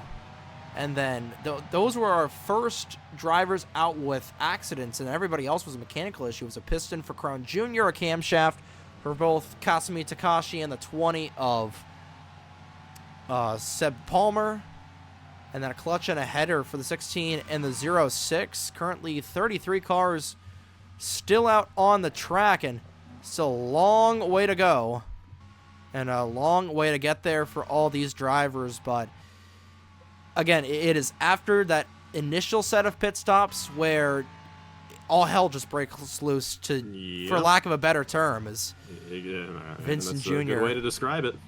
There's no other really way to start. It's just the witching hour, everything just breaking loose nuts and bolts wise. And Vincent Jr., who you said has had a quiet race so far, trying to get around Juan Rodriguez, and he'll do so. And going back in here for GT Daytona, where trying to find who leads, as John Andrews will come down the pit lane here. So a couple laps earlier than we anticipated for the second set of pit stops starting. Trying to find that 08 car, Williams, down the pit lane.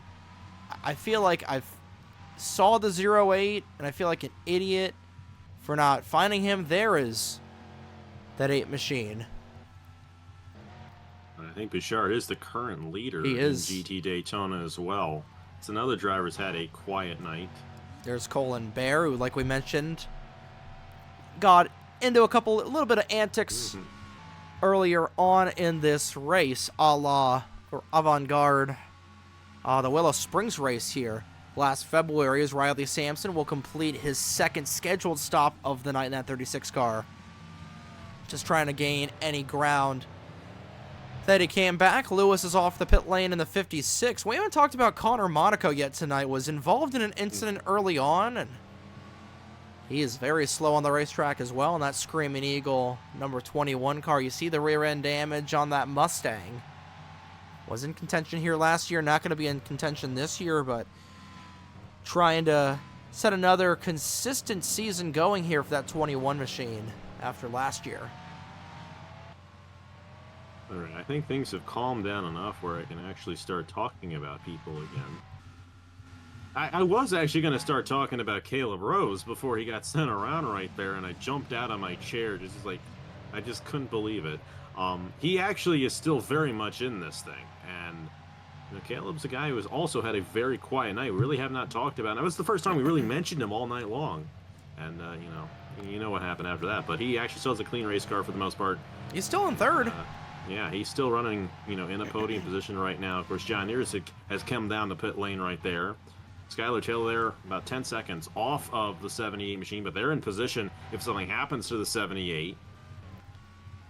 And Mike's in his own zip code right now. So. That could happen to anyone, including our race leader. I mean, we've had it happen to our race leader, Riley Sampson, had that tire go down, and that was a big issue for him, and that's why he's sent back. But, if we get more attrition, Riley Sampson could find himself right back in contention for this win if things get crazy enough. Right now, Matt Lagacy again, he's caused some issues here tonight. Yeah, Lagacy's still together with that 8 of Bryce Egan, and Riley still is on the lead lap, so all's not lost here. Again, he just came down the pit lane, and with everybody else dropping like flies for GT Le Mans, actually only 3 drivers are out for GTLM. So Riley just trying to do what he's doing. He's right now sitting in 10th for GT Le Mans. And again, not only is this race all about attrition for just this race, it's all about attrition for the rest of the season. Just trying to set yourself up for a good season in general. We saw that with Dustin Davis, and of course had some issues early on in the season that later on took him out of the championship fight. realistically, but we saw this with Eric Monaco, finished top 5 run here last year and ended up winning the championship. Same thing for Michael Brown, was very quiet for the most part and ended up winning the championship as well. Dylan Matthews was running up front. Same thing for Jaden Russell last year. Of course, those two getting together right in the bus stop. And again, this race is all about just trying to set yourself up for success later on in the campaign. Of course, you want to win the Daytona 2.4. It's on everybody's bucket list as Monaco shoving Gutierrez out of the way going through 4.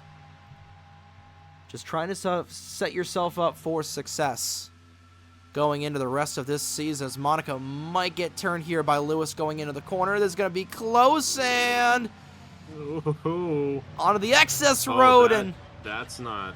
That could have been a lot worse there for Monaco, but thankfully that could have skewered his car. Ooh, oh. That's... yeah, he's on the pit LP file right now. Trying to get back onto the racetrack, and yeah, you're right. Those LP files are at odds with each other. That could have been worse, though. That could have been a lot worse. That could have been head-on into the attenuator, and thankfully it was not. That's what I thought it was initially going. It was either going to be head-on into the attenuator, into the side of the attenuator, or...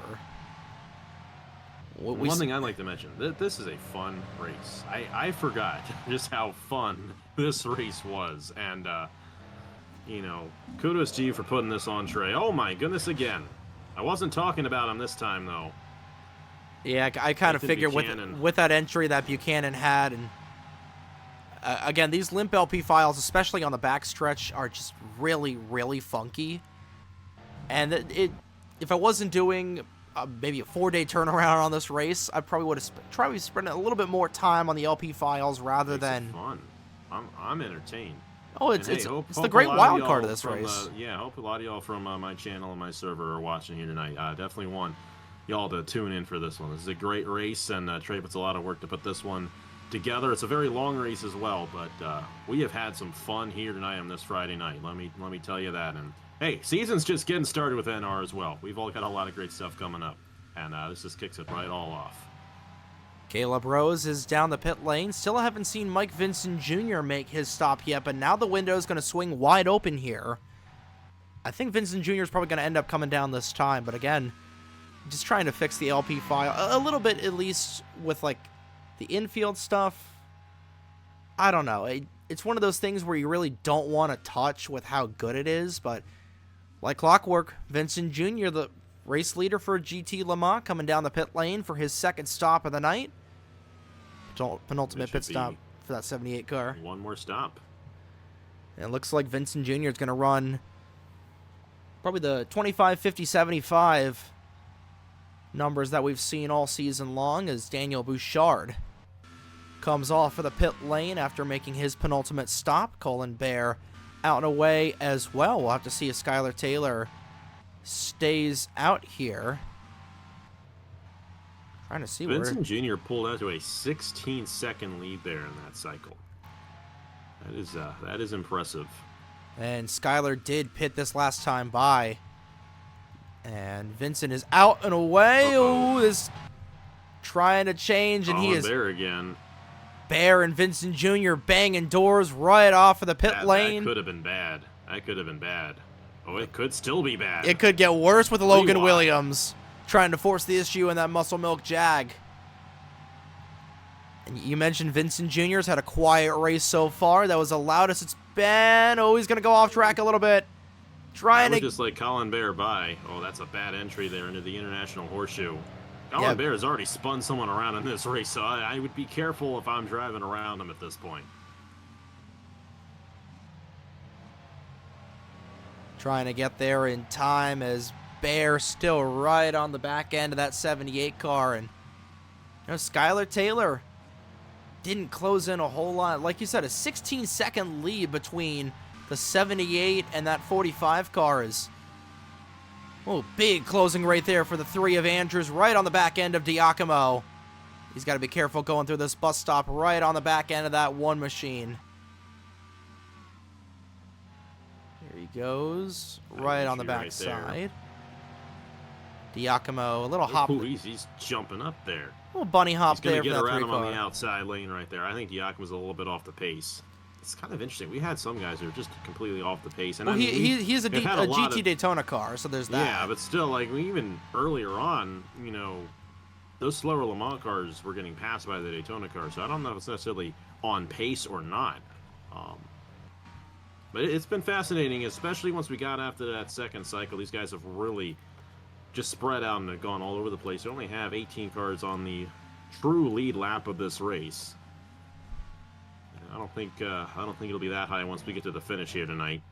Definitely won't, as Tatiana But we are past Nagora. halfway. Yeah, we are. Cue the Bon Jovi, ladies and gentlemen. We're past we're halfway there.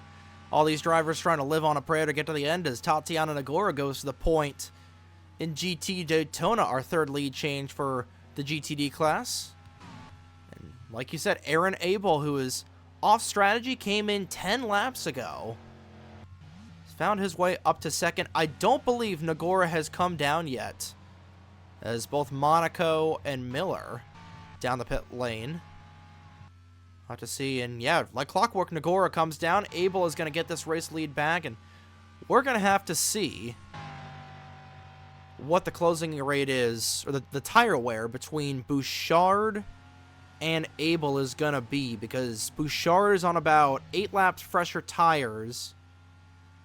Abel is on 8 lap fresher tires than, or older tires than Bouchard. And again, of course, the lap traffic is going to come into play. I don't think the GTLM leaders are relatively near those drivers. They're a little bit, they'll probably close in about maybe 20 laps.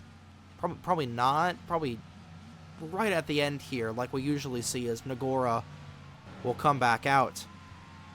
Just trying to kill him off one at a time there as Mike Vincent Jr. already got a little bit dicey between him and Bear.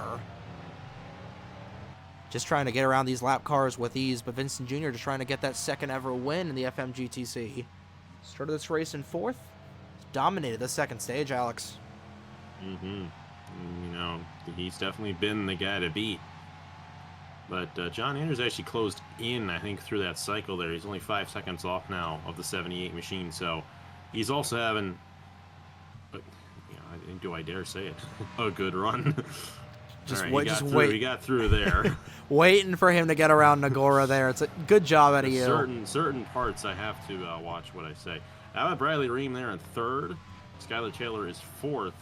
And I almost feel like Andrews and Ream may have a bit of an advantage in the Le Mans field because they're coming down a little bit earlier. They're really gaining a lot of time there. And I don't know if in the long run if that's going to work out, but we'll see. They could have something for Vincent Jr. there in the 78 as this run goes along. Aaron Abel as well is going to be an interesting strategy because he's kind of doing the opposite. He came down a lot earlier than a lot of the other drivers he's racing with there in Daytona, so watch out for Aaron Abel as the run goes along as well. It's a good battle here, even though it's not for position. Bradley Ream trying to get around the Daytona car there of Nagora.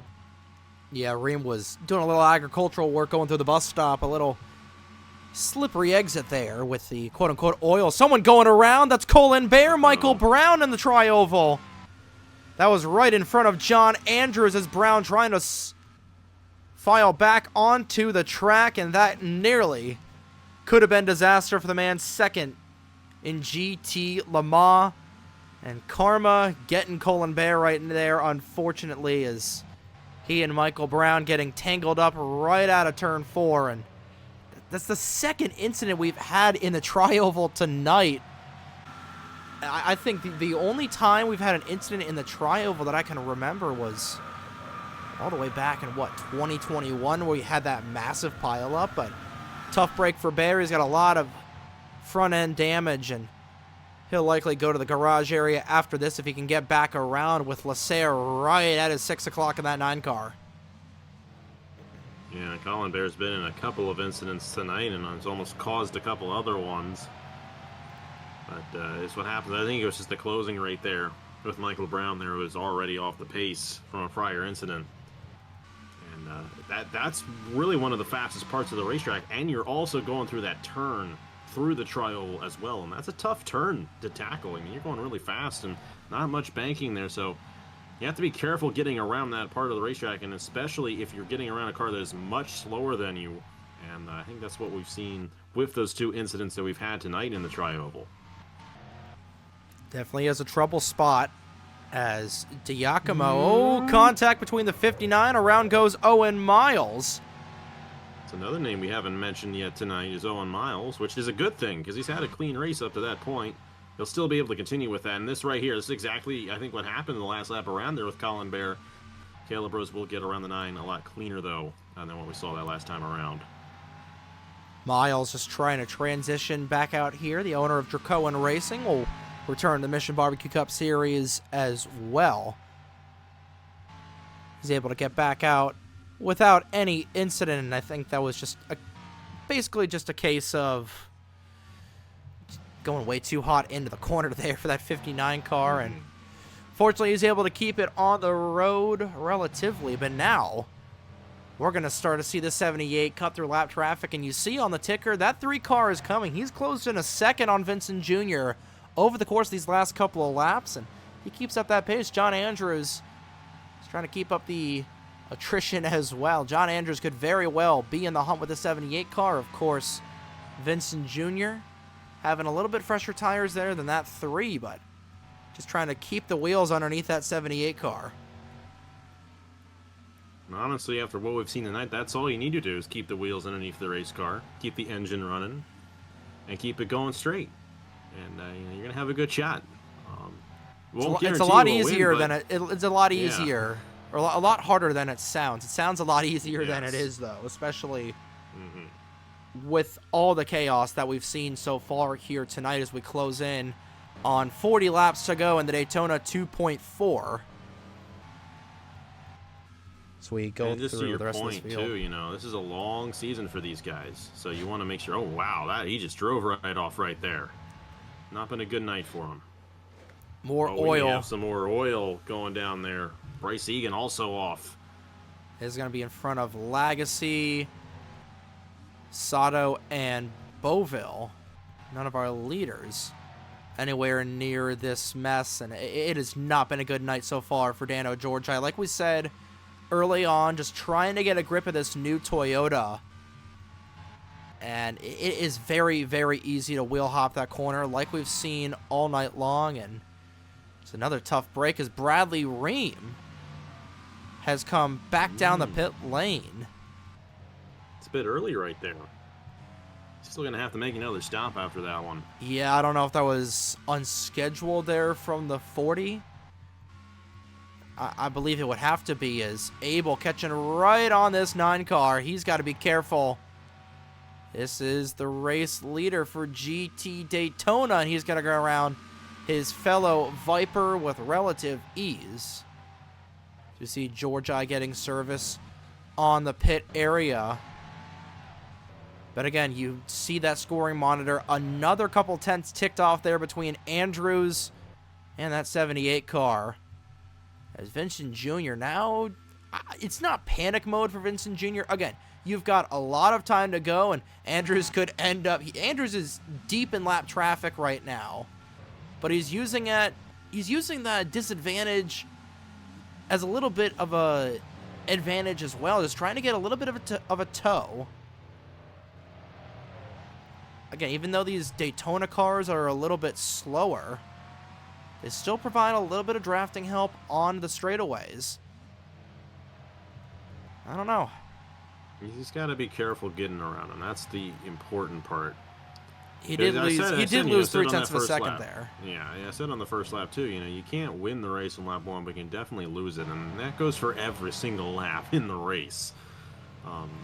And John's got to be careful around a guy who has had a couple of issues tonight with Nathan Buchanan, who's gone off a few times. He's going to be a little bit off the pace.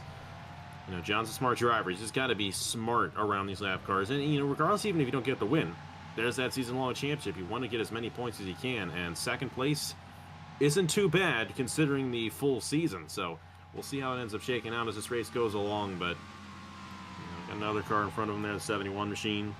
Logan Alexander is a bit off strategy in the Daytona class. I think John's going to probably get around him pretty easily here going into them. No, not quite yet. Well, you really don't want to be aggressive this late in the stage, especially where you are, as Alexander will pull to the inside. Andrews is trying to dip down a little bit there just to get a little bit of a draft off that 71. We'll see him slingshot to the inside here. Potentially. And there he goes to the inside. A couple of beautiful red and white automotive machines there, side by side through the corner, and Andrews will take that spot away. So we see up at the front, Eric Monaco trying to prevent from going a lap down. It has not been a good adjustment period for Monaco in that Pennzoil number 2. He's got a lot of rust to knock off here at Daytona. Again, this is what happens when you start towards the tail end of the field. Monaco started 15th in this race. He's got to be very careful, trying to stay clean as he nearly leaned on that 78 car going through the Western Horseshoe. Deep in lap traffic there is that 78 of Vincent Jr. cutting to the inside of Lozano. Lozano will get that run off for the corner. And these are the moments that win you the race. You get around these lap cars safely, and good to go. And this is going to be a trouble spot here because he's going into the bus stop with these guys. And that is a place where if you have a lot of speed on the car ahead of you, if you don't judge it right, and you may actually have Lozano trying to get a move on Stapleton right here, you got to be really careful. But they all go single file through that area, which is a smart move out of everybody. Lozano's going to have a good run on Stapleton, who has had a few issues tonight in that 97 machine. We're getting caught up in that accident there with the 22, I believe. Was it the 22? No. I don't think Who was it? That I was don't- the 66. It was Lacer. It was Esteban Lacer there. He got into. Oh, Lozano or Stapleton got into... I'm trying to remember here. I think it was Lacer. Esteban Lacer in the 66, I thought. I think, yeah, it was Lacer. Oh, it was, yeah. It was a Daytona car.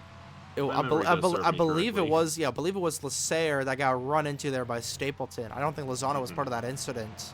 No, he was not. But again, trying to fight this lap traffic and actually opening up just a little bit of a gap there onto that 3 machine is Vincent Jr. Gets around his 43, which that's an unconventional way to do it, but it looks like he is going to try it. He clears him there, which he will. He's got it.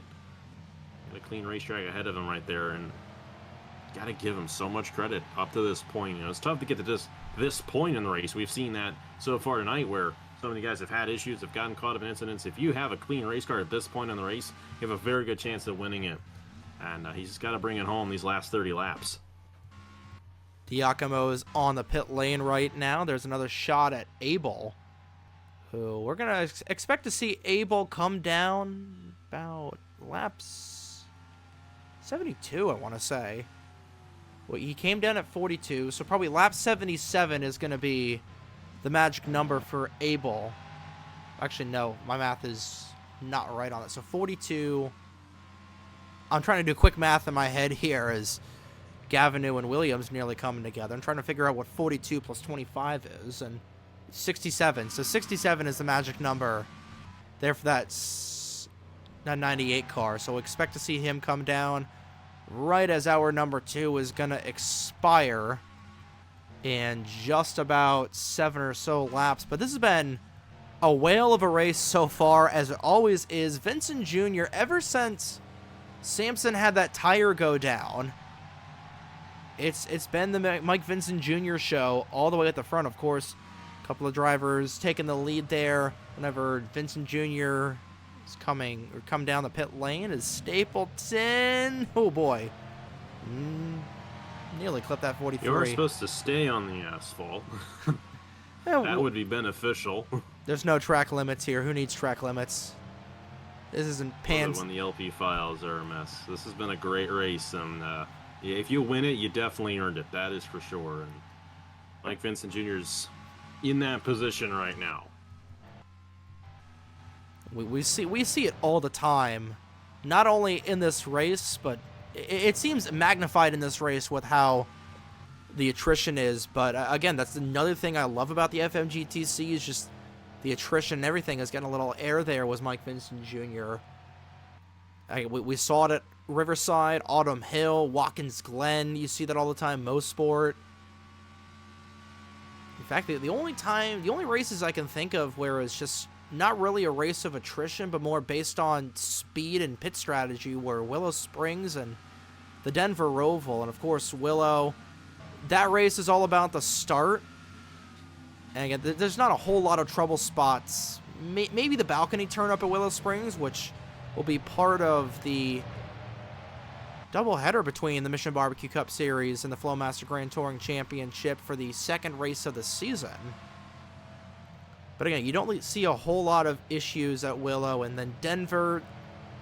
Denver is a really well put together track with really good LP files.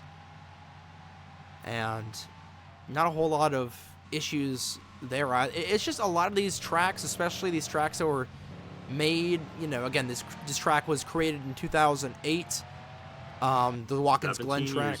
Watkins Glen track that we use is 2010, which 15 years ago is crazy to me. The Willow track is fairly recent. Denver was created about 10 years ago by APT. It's all these older tracks where just the LP files are just really, really weird. Is where we see a lot of this chaos go on, but this chaos that you love to see. Oh yeah, I'm all for it. This is the kind of race that I think is what makes this race so good and so special, is because you have all that attrition that's going on throughout the entire night, and you just never know what's going to happen. If these guys were not overshooting all the time, we'd see the Le Mans leader pretty much lead every single lap, and there'd be no competition. But we're always on the edge of our seat. Will something happen to our race leader? We've already seen that happen to our race leaders in both classes tonight. You never know what's going to happen. There's still a long ways left to go, and you got to keep in mind, too, you can still make a pass for the race lead on the racetrack, and John Andrews is cutting through that lap traffic very well, and he's closed in quite a bit. And you said, the magic number was 67, correct? So once you hit that point, you can make it to the end. That's going to make this interesting, because Aaron Abel, he's coming down here on 62. Oh boy, 5 laps from now. That's going to be the mark. Will he be in position to be the race leader 5 laps from now? And that would set over to the end of the race if he can make it, because he's going to have to make another stop in this race. Yeah, because that was a number for Abel to make it if you went 25, because he went about 20 on that opening run.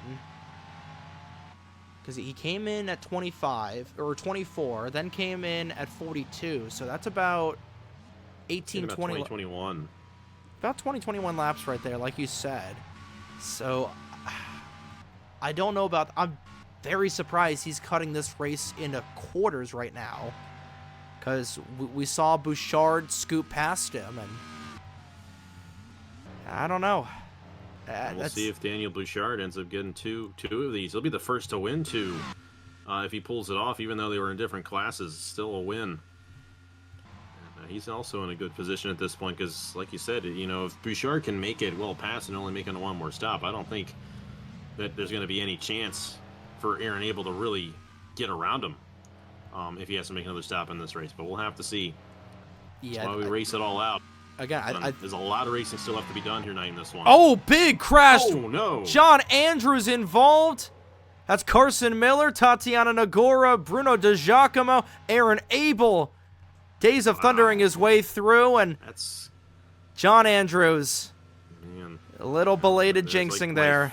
Fifth or sixth one of the night there. That is such a shame for John, who was second in the GT Le Mans class. That scared me right there. That came out of nowhere, or at least appeared to, and yet another massive incident here in this 2.4 hours of Daytona. And again, that's in just one of those high-speed areas coming out of the bus stop. As we take another look at it, that was a lot of debris, and about 4 cars are going to get knocked out of this race. And my heart aches there for John, who is having such a good race, and then again, nothing you can do about it, especially this late in the going, just being caught up in somebody else's mess. A heartbreaker there for that 3 machine who was, like you said, running in second. He's going to fall all the way down. Gives that final podium position up to that 5 of Caleb Rose. But now we're going to see Skylar Taylor here in second. She's about 6 seconds away from Mike Vincent Jr. I would say right now, these two drivers have the best chance of winning this race because Vincent Jr. has been, I don't want to say borderline unstoppable because I know that, well, it's going to jinx at number one. We have to No. If I say it, it's going to jinx it. Well, you've already given him his flowers, but Well, Vincent, the race is still not done yet, though. this is very true. I mean, we've seen a lot of mechanical issues tonight, particularly with the Corvettes, and he's driving a Chevrolet. But again, Vincent Jr. has been really good. It's just Skylar Taylor who's still got to get around these two lap drivers. But she closed in about a second there on Mike Vincent Jr. She might have a chance to get him here because we're about 10 laps away from our final set of pit stops. And I don't know. It's going to take a miracle for Caleb Rose to end up winning this race. He's going to need both of these drivers to get knocked out, which, again, we've seen a lot so far tonight. I wouldn't put it past them. As Taylor tries to move to the inside of Michael Brown, she's going to be on the non-preferred line as Brown will get the run on the outside. And taking a look is Daniel Bouchard, like you said. He's got the lead for GT Le Mans. Putting 2 tires below that yellow line was Skylar Taylor as she'll boot scoot and boogie past that number 25 car as Vincent Jr. continues to lead, and these two leaders are going to be next right on top of one another in just a couple of laps. And my mind is just going back to last year's race between Dylan Matthews and Jaden Russell, 2 leaders taking each other out in the bus stop. Mm-hmm. See if we have a repeat of that. that. The way tonight's gone, that could happen again. It would not surprise me in the slightest if that feel, happened. I had a feeling with John Andrews. I don't know why. I mean, maybe it's just because it's happened all night, but I have a good feeling about the 78. I genuinely do. And the reason why is because of his pit strategy. He has been on cue every 25 laps in this race. They have it under control in terms of that pit strategy, and I think it's actually given him a bit of an advantage. He's had a clean racetrack pretty much this whole night. It's not to say he's going to have a clean racetrack the whole way through, but this 78 machine, the pit crew has really set him up for success here tonight in this race. It doesn't necessarily mean he's going to get it, and still a long ways left to go, but that has definitely been the advantage for those guys in this race as we've gone on. He's led the most laps in this one so far. He's just got to be careful and bring it home, and I think he's got the best chance. But Skylar Taylor's just been waiting in the wings this entire race. They've been in the top 5 the entire race, and they have not been caught up in anything yet. I think it's their turn. I don't know, as we take a look at this battle for position between Egan and Williams with Legacy waiting in the wings. But like you said, 45 car has been clean so far. We'll see how she gets around this 86. Take a look at it from our wide shot. See all the rubber being laid down there in the bus stop is behind them. Eric Monaco is off the lead lap right now. Michael Lewis is still in this battle as Aaron Abel stuck behind Angel Gutierrez. This is going to get tight going into the corner. Abel hops over and just barely able to stay on the road there was Caleb Rose. That was very, very dangerous going through the bus stop. Aaron Abel, he's got to be thinking, well, what do I do now? Because I'm still going to have to make another stop in this race. So how do I get around Daniel Bouchard? He's got to go for it as hard as he can to get as much time on the 8 throughout this run. And this is really playing into Bouchard's favor because he's going to be able to make on a one more stop after this. They're both on one more stop at this point. So they're even right now, and Bouchard has a clear advantage on Aaron Abel at this point in the race. So we'll just have to see. But Bouchard can play it very conservatively at this point and still easily get the win. But yeah, how will it all go down? Because it could be a fuel-only stop as well for Aaron Abel. He doesn't need to get tires at the end of this race because there's only going to be a few laps left until the end. Will that be enough to be able to get to Bouchard? But at this moment, Bouchard has the advantage in the GT Daytona class. Got a 4-pack of cars here going through the S's. Zachary Fitzwater was right now just inside the top 10, running in 7th. Skylar Taylor continues to try to reel in this 78 cars. Nothing in between the 78 and 45 now, as Vincent Jr. will set his sights on Daniel Bouchard. Will likely catch him in the next couple of laps or so is Connor Monaco, Eric Monaco's younger brother. Next up on the chopping block for Daniel Bouchard. And again, this is a very, very similar race between GTLM and GT Daytona, because Daniel Bouchard is the only Daytona car remaining on the lead lap right now, because Aaron Abel, despite coming down, he's still in second place. That just shows how far back that 98 car is. There's Juan Rodriguez, who's right now in the podium for GT Daytona. Esteban Lacer is still very much in this race. Just shows how dominant Daniel Bouchard has been. Looking to make history here tonight. As we mentioned, Dano Georgi was trying to win 2 races in a row. Become the first driver to ever win that and win 3 races as well. Daniel Bouchard in the catbird seat to do so for GT Daytona. Well, we always seem to see history made in the Daytona class first before the Le Mans guys do it. I don't know. I think it just shows the zaniness. Oh, boy. Good save for Logan Williams after the corner as he and Riley Sampson got nose to tail. Bump drafting just a little bit too close, and they're able to both keep it on the road. Williams is not racing for position. He's a lap down. Sampson just trying to get through these back marker cars for the most part. And again, it's that point right before the final stop where we just feel like it's just it's way too calm. It's again, there's not as many drivers on the track. We've only got 28 on the track right now compared to the 42 that we started with, so got a little bit to do with that, but and it's before that final pit stop, before the 78. These 2 leaders meet for the first time tonight. That is when we typically see just everything just come undone and the chaos that brings the end of this race here. Coming around to about 30 laps to go in the Daytona 2.4, and it's been a good race so far, and expect to see these guys come down in just a couple of laps. Yeah, the window's open now. They can come down, and that can be the last stop of the race for everybody at this point. So, Juan Rodriguez coming down in the 75. We'll have to see that. That's kind of early on, but we'll see if that ends up giving him any advantage. Of course, he was already quite a ways behind Daniel Bouchard. And here's the funny thing. Bouchard has not really been the dominant driver in this class tonight. It's been Aaron Abel, and Abel's still going to end up being the race leader once Bouchard comes down here in a few laps. But the big kicker is that Aaron Abel's going to have to come down again.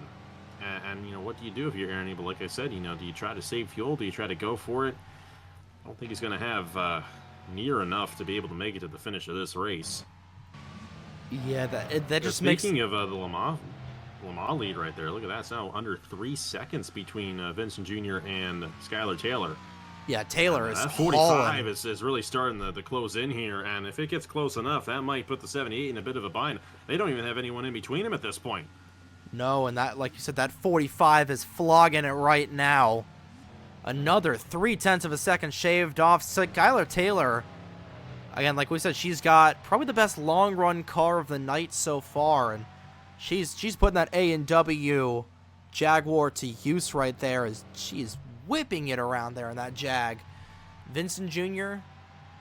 just trying to hold on here. He does have 1 lap fresher tires than Skylar Taylor, but whatever adjustments they made to the crossweight on that 45 are paying off absolutely here on this long run. They're going to catch up to Connor Monaco here in just a couple of moments, right before this opening, this final set of pit stops here tonight. Glad you could join us for the 5th installment of the Mike's Hard Lemonade 2.4 Hours of Daytona. Matt Lagacy is coming in. You see Aaron Abel stuck behind the 5, and Aaron knows it's go time. He also knows he's got to come down at least one more time to make it on fuel. And I think if he comes in on fuel, it's going to be very close between him and Bouchard. I don't know. It's It'll be fascinating to see how far ahead he gets on Bouchard. I think that's going to be the big kicker because, what if Bouchard has a bad pit stop? Is he going to fall back some more? We'll just have to see. But Bouchard's pit stop is going to be a critical factor there in the Daytona field. In terms of the Le Mans field, Holy Skylar Christmas. Taylor's she's just come right through there. It's now within 2 seconds. That was and a I think flying there might be a lap. tire difference as well. So we'll see. That 45, I believe, did she come down? Nah, she came down before. She came before. I think she came Boy, down yeah, you're before right, the she did. 78. So that's going to make it even more interesting for the 78 there because he doesn't have an advantage on the tires at this point, and it doesn't even matter. And he's still going to have to come down. It'll be fascinating to see if he can hold Skylar Taylor off. We may even get a pass for the race lead on the racetrack here before the cycle begins. I just don't know. It's, oh boy. I mean, when I thought it was going to jump down maybe another 0.3 of a second, but that was a flying lap from Taylor that time by. Gained 0.7 of a second. That's why I immediately thought she set the fastest lap there, but still Bradley Ream who's got it, and Colin Bear who's got it for GT Daytona as well. And Vincent Jr.'s got to be careful with the lap traffic ahead of him here because that could also slow him up tremendously. And he's coming up on a part of the racetrack where it's very difficult to get around the lap traffic, so this could get interesting. Yeah, he's got a couple of stricken cars in front of him as Michael Lewis will make his final stop with 20 to go. Coming around to 19 to go, and Skylar Taylor, you see that's the gap right there between the 78 and the 45, and here comes Taylor. Yeah, she's coming down now, trying to get that advantage when she can, and now she's going to have fresher tires even throughout this run while Vincent Jr. is still out there, so she's going to gain. I think once it cycles through, she's going to be the race leader. We'll have to see as Vincent Jr., I don't know if he's going to stay out. I don't know if he's going to stay at the 75 again. That would be my guess, is just trying to stick to that strategy, but coming down 5 laps earlier is Skylar Taylor trying to cycle it back. Same thing with Caleb Rose, so second and third for GT Le Mans. Coming down, 14:44 second stop for Skylar Taylor. She's out and away, all 4 BF Goodrich tires going around that car. We'll have to see when the window opens for GT Daytona as well. Somebody went around. It's Colin Bear. Man, he's had a night. He got turned right off the front end of Zachary Fitzwater, it looks like. And like a super speedway race coming off of turn 4 there with that hit. yeah, and he is going to come back up the racetrack. This is going to be in front of Nathan Stapleton and the 6 of Williams. That was very dangerous. Oh, boy. He nearly got rear-ended. Holy Toledo. That could have been very dangerous. And speaking of dangerous, trying to get around here as Georgi nearly took the front wing off of that 56 of Lewis. That could have been bad.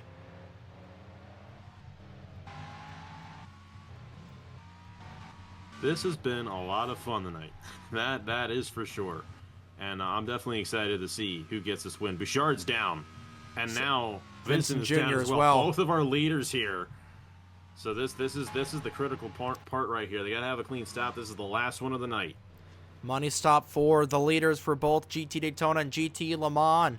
We know how close it is with this 78 and the 45. Vincent Jr. coming down, trying to see where that 45 car is. She's going into turn number 4. Aaron Abel is going to get away, and a 2-tire stop there. No, it's a 4-tire stop for Daniel Bouchard. And Abel is, he's not going to get a whole lot of time out in front.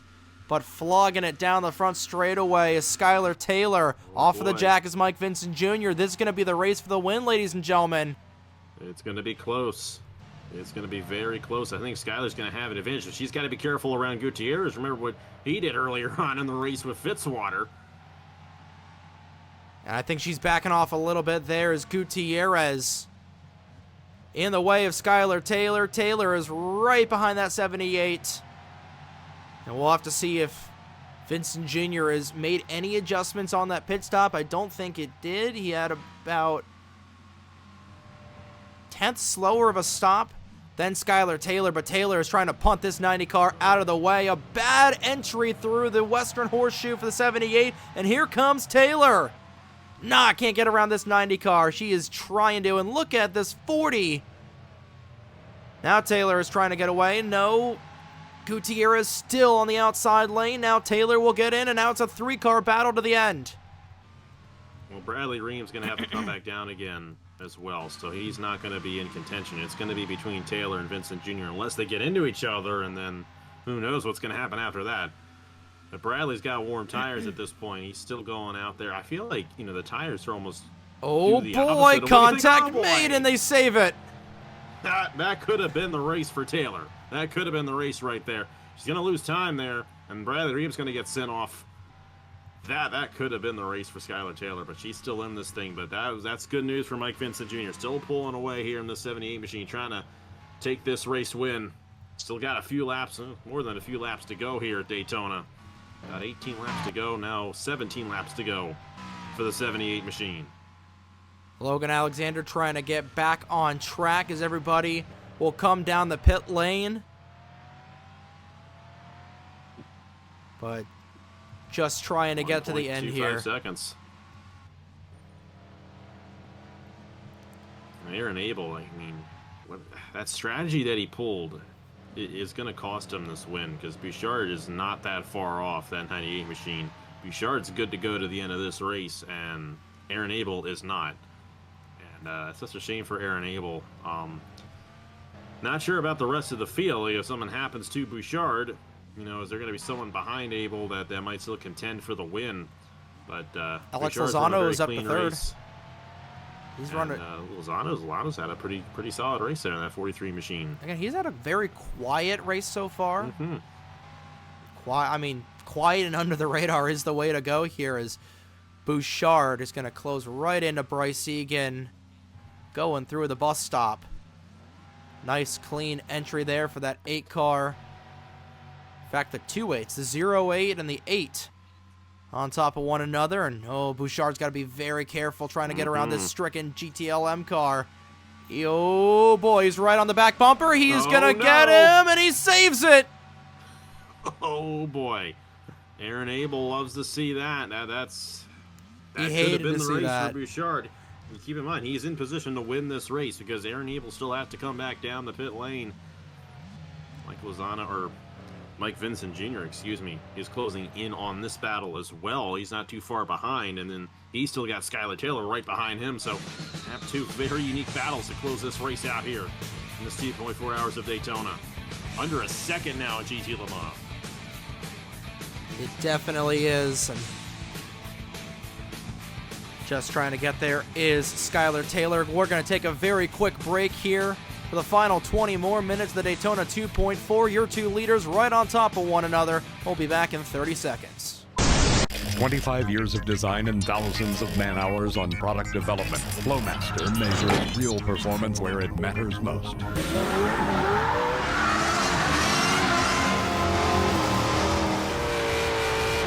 Delivering the power you want, Flowmaster's complete family of performance mufflers outperforms any other street muffler with a sound and tone that's right for your vehicle. Check out our website, flowmastermufflers.com.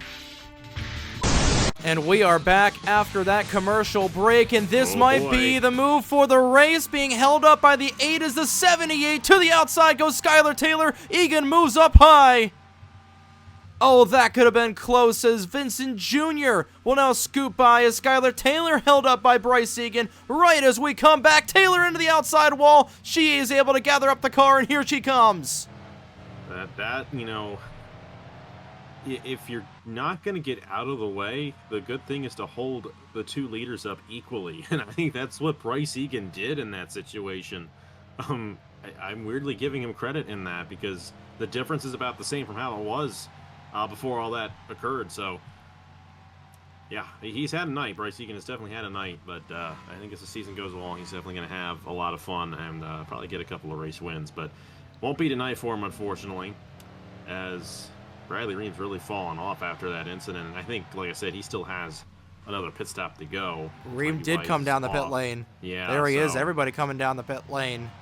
So it's going to be between these top two cars here in GT Le Mans, Vincent Jr. and the 45 of Gonna be between Skylar the top Taylor. two cars, assuming they don't take each other out. Well, we've seen that before. I wouldn't put it past these two as we welcome you back officially to the Daytona 2.4 presented by Mike's Hard Lemonade. Race number 1 of the 2025 season of the Flowmaster Grand Touring Championship, and what an opening race that this has been so far.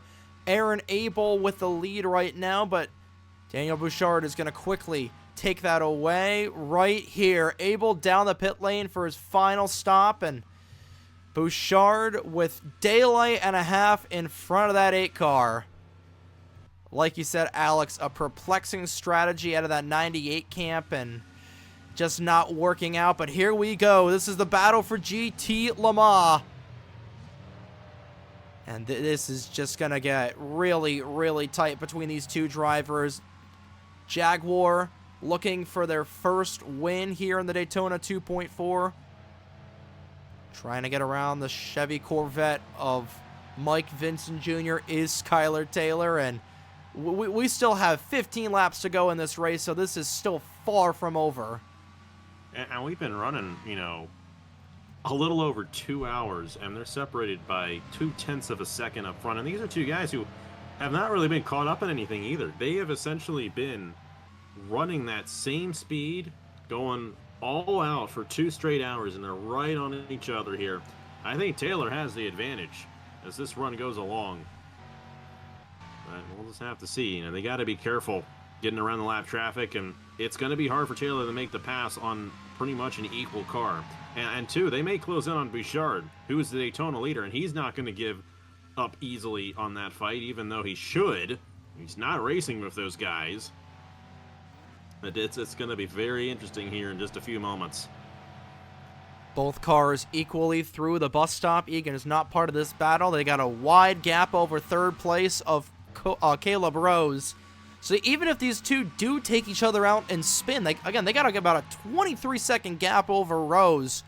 So that's why they know that the gloves are off. And here comes Taylor to the inside of Mike Vincent Jr. Goes the A&W Jaguar. Side by side into turn number 1.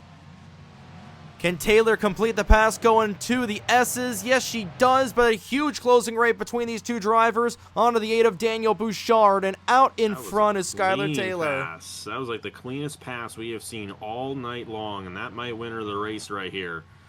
I mean, you got a feel for Mike Vincent Jr. I think the speed in that car has just kind of gone away. That 45 has been incredibly fast the last 20 laps or so. And now Skylar Taylor out front in this 2.4 hours of Daytona. Have to see if she can get around Daniel Bouchard right here. This could get interesting as the two class leaders are right on each other here in lap 77. We saw this last year, and if you watched last year's race, you know exactly what happened. Taylor and Bouchard on top of one another like peanut butter and jelly, and there Taylor is going to have to get around this 8 car. Probably going to end up in the bus stop like last year, and oh boy. I'm predicting it's going to be the same result if Taylor's not able to get around as Bouchard blocks down low. Taylor is going to try to get around this 8 going into the inner loop. She goes to the inside. Vincent Jr. waiting for the destruction to happen. The two leaders into the inner loop side by side. Hopping over the curbs is Bouchard, and he nearly took out the 78 of Vincent Jr., and that might be the race, but heavy rear end damage for Bouchard, the leader for Daytona. Yeah, he got into him there, and now he's got to be careful because, like I said, he's not racing along with these guys. There's no reason to really go hard with these drivers right here. That could have been close, and that's not going to be the last time Skylar Taylor runs in the lap traffic before the end of this race. Oh no, we got 12 laps to go, and you know there's still going to be a few more cars for Taylor to get around. She's done an excellent job running a clean run here tonight. But Daniel Bouchard, a little bit of damage right there, just like you said. Who's second? Who's second now in the Daytona still class? Abel. I don't know. Really? Wow, he is still a long ways back for being second place right there. Yeah, because 75 had to pit of Juan Rodriguez, and then Alex Lozano was all the way back. Again, Daytona is very spread out, and for Abel to come down, take 4 tires, and remain in second, only lose 1 position, it just shows how spread out this field is. But I think it's going to take a little bit more than just a little bit of rear-end damage for Daniel Bouchard to be knocked out of this lead. He has got... That's why I wish, though, we had just intervals in general for these guys in NR, because I just wanted to see the gap that Bouchard has with that 98. If you have the GNL TV ticker, it actually does show it. I don't think GNL my TV. computer can barely handle opening Discord here for us to co-com. I don't think it can handle Hey, GNL we've had here. a great broadcast tonight. You've done an excellent job. Now that we can actually Maybe when you upgrade your computer one day, that would be a great upgrade. You can definitely get that data in there. But regardless of the fact, this thought just came into my mind.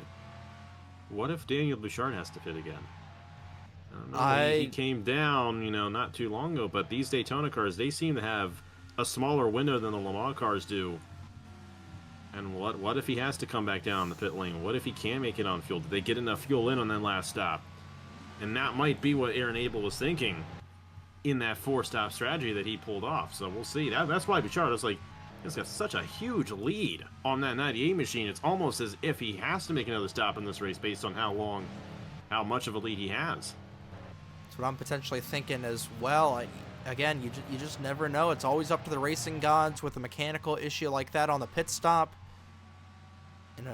Couple that with the rear end damage that it hasn't affected him too much. Of course, we won't know until it becomes alarmingly apparent that Bouchard is losing time to the rest of this field. But again, he's holding up a little bit with these two Le Mans leaders, as it's not over in GTLM with 11 laps to go. They still got to catch up to Logan Williams, Matt Lagasse, Sato's going to be on the way, definitely Michael Brown. Everybody up here that has either damage or is a Daytona car is likely going to be passed within the next 10 or so laps. So it's very far from over. So not out of the woods yet nearly is that 45. I'd say Gutierrez would likely be the last car that gets lapped here. You gotta keep in mind too, and even though we didn't see that advantage in the last run, Vincent Jr. is gonna have slightly better tires as we get later on. He closed in there a little bit. The race is not over in general. It may not even take lap traffic as we get onto these last 10 laps here at Daytona. I'll have to see if Bouchard's Taylor back in there. Did Bouchard have an issue back in there? No, he just had a low entry. Yeah, just trying to baby it home over the course of the next 8 laps for Daniel in that number 8 car. That's all you got to do is just try to baby it home. As with the lead that you've got, you got rear end damage. Again, Georgi and Egan, definitely the 5 of Caleb Rose is going to catch up to you. As looks like Justin Williams got together with Bryce Egan back in there. We saw those two nose to tail and a little bit of rear end damage on the back end of that 86. It's not been a good night for Justin Williams, who started in last and is going to finish a couple of positions ahead of last, but he is under fire from Aaron Abel, who is trying to make as much time as possible up. But we saw at the top of the screen just how far in front Daniel Bouchard is. I think Bouchard has got a solid 45-second lead over Abel, and that is really, really lowballing it right now.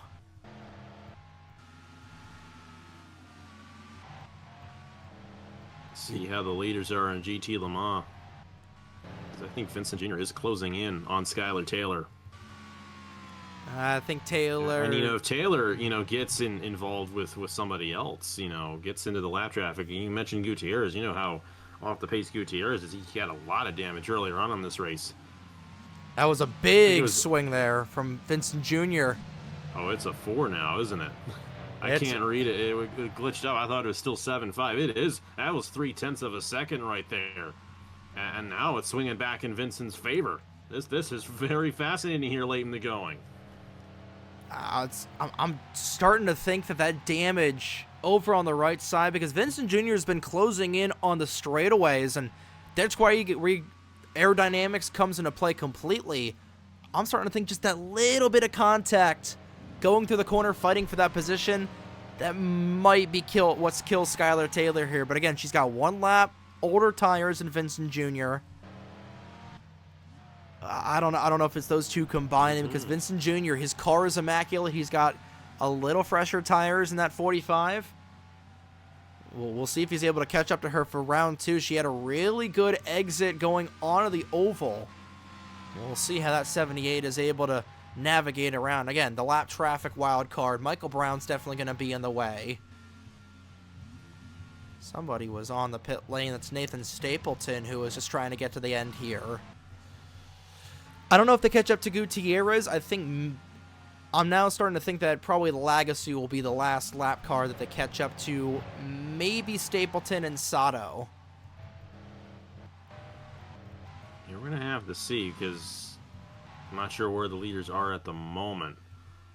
They're coming around right now. Yeah, they may not actually catch up to lap traffic again in this race, the way it's looking. I mean, only unless someone comes off the pit lane has an issue, but we'll see. We'll see if that ends up being the case. Still 8 laps to go for these GT Le Mans drivers. So a long ways left to go. So Vincent Jr. still has a lot of time to work a natural move there to get around Skylar Taylor. So we'll have to see if he ends up pulling that off. But it's going to be a close one up front at GT Le Mans. That is for sure. Taking a look at Egan holding up the 2 of Monaco. Monaco just trying to find a way around this 8 machine. He might move to the outside here, nearly taken out. Egan is, little off course there, going to the kink. It's got to be careful. Again, you're not going to win the race here on lap 82, but you could certainly lose it, and nearly losing the car from underneath of him was Daniel Bouchard, who's right now going back onto the oval, and just now going through the International Horseshoe is Aaron Abel. So that's about a 50-second gap there between the 8 and the 98. And these cats still on top of one another here for GT Le Mans. We still got a lot of time left. Williams has got around Michael Brown. They're definitely going to close in on the 25. Okay, that's for sure. They'll close in on Brown. If any of these guys... Yeah, Gutierrez is way too far ahead of these guys. So I think Michael Brown will probably end up being the last lap down car that these two catch, and a big wide lead there for the 45. Only opened it there by about 0.3 of a second, but now that this run is coming to play with 7 laps to go, Skylar Taylor trying to pull ahead of the 78 car here in the late stages, and Bouchard is trying to keep the wheels underneath of him. Again, he's got the damage. He's fallen back a little ways away. It's very interesting that it's these three cars all on top of one another that are the leaders, and then you go all the way back, and then a half minute away, you got Caleb Rose back in there, and even further back is Michael Lewis in the 56. I don't even know where Lewis is. There he is, going underneath Baville. I've never seen that before, and it's the craziest thing.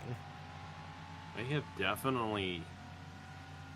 They found themselves right on each other. I don't know what else you want to say. A lot of that, it has to do with what Bouchard has done.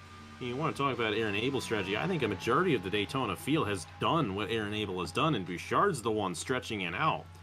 And I think that's why he has such a big lead, and because of that, he's kind of been right up there. Keep in mind, he is still a lap down, of course, overall in the race, but he's only barely a lap down, and that's pretty good over the course of 83 laps compared to these much faster Le Mans cars. In terms of Le Mans lead, though, the lap traffic's going to determine it. And that 25 right there, they will close in on the 25 machine there, Michael Brown. And you can see the difference right there. It's not too far back for Skylar Taylor there on Michael Brown. He's got 6 laps to go. We'll see if that ends up being a case, but this lead in GT Le Mans essentially stayed the same, and I think these cars are pretty even, but they are definitely closing in faster than the 25, but that's going to be the only lap car they get into before the end of this race. Riley Sampson with another flat tire. He's stalled on the track, and that'll be the end of his night. Daniel Bouchard all by himself, and we'll have to see what Michael Brown does with both of these leaders, with them being on top of one another. A little bit wide through the corner goes the 45. Bonsaiing down was the 78 of Vincent Jr., and he is not letting Skylar Taylor out of his sights. And it was a close race last year between Fogelman and I want to say Eric Monaco. I think Monaco finished 5th. I think it was between Fogelman and Rose. And Caleb is going to get another podium here. Won this race 2 years ago. with the way that things are running right now, but Skylar Taylor out front by a wide margin, and somebody, I think somebody went around in here, and Michael Lewis. Oh, no. He was running in the 4th position. Got caught up with Blake Boville, and Lewis's day will end on the wrecker. Tough break there for the 56 in his first race. And again, That's a shame. He had a really good race here tonight, and it really stinks to be this far into the race and then get taken out. You made it this far, and they get taken out like that. That's a tough one, and this is going to really get interesting here in a moment. You know, they might close in to Michael Brown on the bus stop this lap, and that will really be interesting. We know the last time that happened when they were getting around Danny Bouchard and how that ended up working out. They're definitely closing in at a rate where that could easily be the case right here. well, Vincent Jr. has also closed in a lot the last time. He closed in by about 0.3 of a second. It's down to underneath half of a second. And both of them go off track there. Cut in the corner here because of how the LP file works. And Vincent Jr. is about 3 car lengths away that time by from this 45. But like you said, they're probably going to catch this 25 right in the bus stop. Especially aerodynamics are going to come into effect here on the speedway part of the racetrack. And you can tell that oh yeah, it's going to be on the bus stop. This is the moment of the race right here. You got to get around it cleanly. You know what? Skylar's actually going to get around him. Oh, she's boy. being held up. It's going to go side by side. Here comes boy. Vincent Jr. Here Gotta we be go. Careful. He hops Gotta the be careful. curb. There goes Vincent. Oh, she's not going to have split him, and Vincent's going to take it away. Vincent all the way up. Skylar Taylor trying to get back on the road. And Mike Vincent Jr. That may be the race right there. Coming around to 5 to go. 4 to go, actually. Nah, Taylor's still within striking distance, but what a move there from Vincent Jr. Backed off at the last second. And he has got a 3/4 of a second lead with 4 to go at the stripe. It's still not over yet. I don't know if they're going to get into any more lap traffic into this race, but what a move right there. You might want to keep an eye. I know it's showing that there's nobody in between Bouchard and Aaron Abel at the moment. But you got Caleb. Anyone in between them. You got Caleb Rose, and that's it. Yeah, Caleb Rose, who is right now running in 3rd, gained to 2nd. That's pretty much a drop in the bucket of what he needs back in here. Georgia and Williams nearly colliding. They'll stay straight for now. And God, that was so close between Taylor and Michael Brown, but it's still not over. She is still within striking distance. I think Taylor definitely still has a faster car than Mike Vincent Jr. I think she was staving up her stuff for maybe the end in case something like that happening. That would not surprise me. She is such a smart racer. And I don't know. I mean, Vincent was closing in there before all that occurred anyway. But it seems like that 45 is faster when she's behind Vincent. Those Jaguars get a little bit more of an aerodynamic pull down the straightaways here at Daytona. But there's only going to be 3 laps to go this time around, and it's been a long race. Vincent Jr. has been the dominant driver in GT Le Mans. He does not want to lose this race after the performance he has put on here tonight. But it's not over yet. And Skylar it's Taylor's not right there over. Still. Half a second is the gap between the 2 leaders in GTLM, and she is right on the back bumper of that 78. Somebody was stuck back. I thought somebody was stuck back in there. I thought it was Juan Rodriguez that was stuck around, but nonetheless,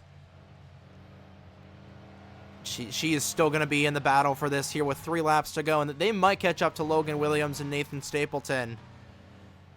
I don't know.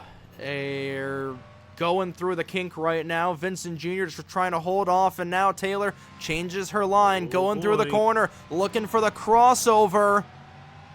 Not able to stick the crossover. Vincent Jr. holding the defensive line, going into turn number 6. These two are probably going to get together in the bus stop. That would not surprise me, as that was. You know who would win? Caleb Rose. Well, there is... I did the instant jinx earlier in the race. He is in the position if they do tangle, which is possible the way these guys are racing. It's an issue on Juan Rodriguez there. That's a tough break for him, and I think it was third at the time right there. He was caught up. Still not done yet, though, up front in GT Le Mans. No, it is not. Coming around a sticks high this time by as Juan Rodriguez will surrender third. Gutierrez is not going to be in the way here. But this is the battle. Going back to Bouchard, who's got a big gap over these GT Le Mans drivers. Sticks high, 2 laps to go as Taylor trying to take the inside away. Vincent Jr. just barely able to get a legend there to slap that 45 car back. And I think that they are going to catch up to Stapleton and Williams. This has been a battle for the ages so far tonight. Not over yet. I think if you're the race leader, you're at a disadvantage if you run in the lap traffic, and I think that's what we saw when Vincent Jr. took the lead away from Taylor a few laps ago and they were going into the bus stop. So Vincent Jr.'s got to be careful getting around Stapleton and Williams. Those are Le Mans cars. They do still have some speed. They've been running this whole race. I tell you what, it's going to come down to the last lap, and something crazy is going to happen. Only seen a last lap pass here once in the 2.4. That was all the way back in 2023 when Clark Biano took it away from either Eric Monaco or Alexander Rowe in that race, trying to remember who it was. But on to the oval for the penultimate time tonight. Vincent Jr. leading by 4 car lengths over the 45, and these guys are going to catch these lap down traffic. Probably in the bus stop next time by. Taylor within striking distance. Hopped a little bit off of the curb. That's going to give Vincent Jr. an advantage going through 3 and 4, but still not out of the fight yet is the 45.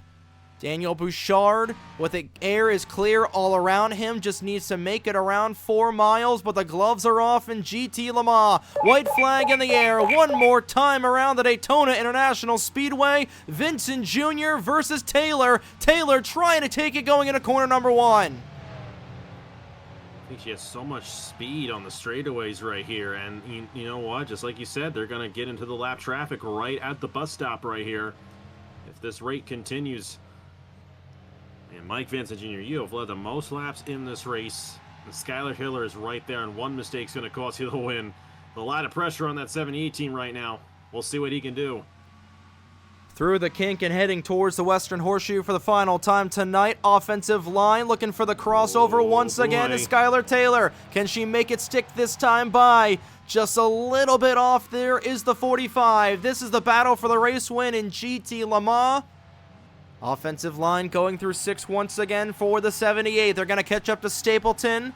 If not in the bus stop, probably right before the start-finish line. And Skylar Taylor may run out of time here.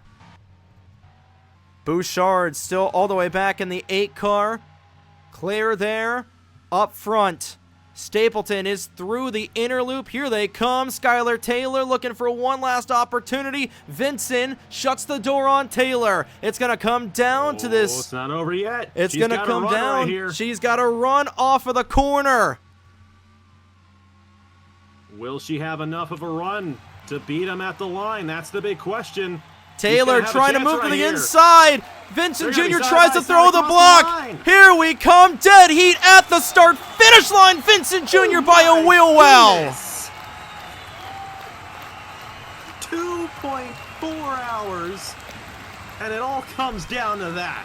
Daniel Bouchard on the other way by a much bigger margin. We'll get the checkered flag for GT Daytona.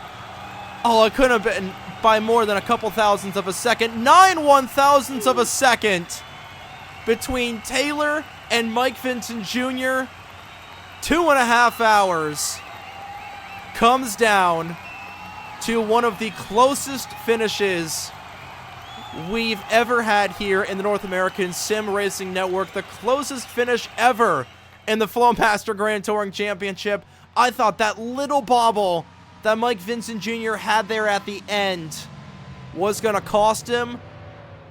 And if this was Talladega, that would have been Skylar Taylor's race. but the start-finish line being in the tri-oval pays in the advantage of Mike Vincent Jr., and I got to take another look at this because that was the closest finish. We don't want to lose that.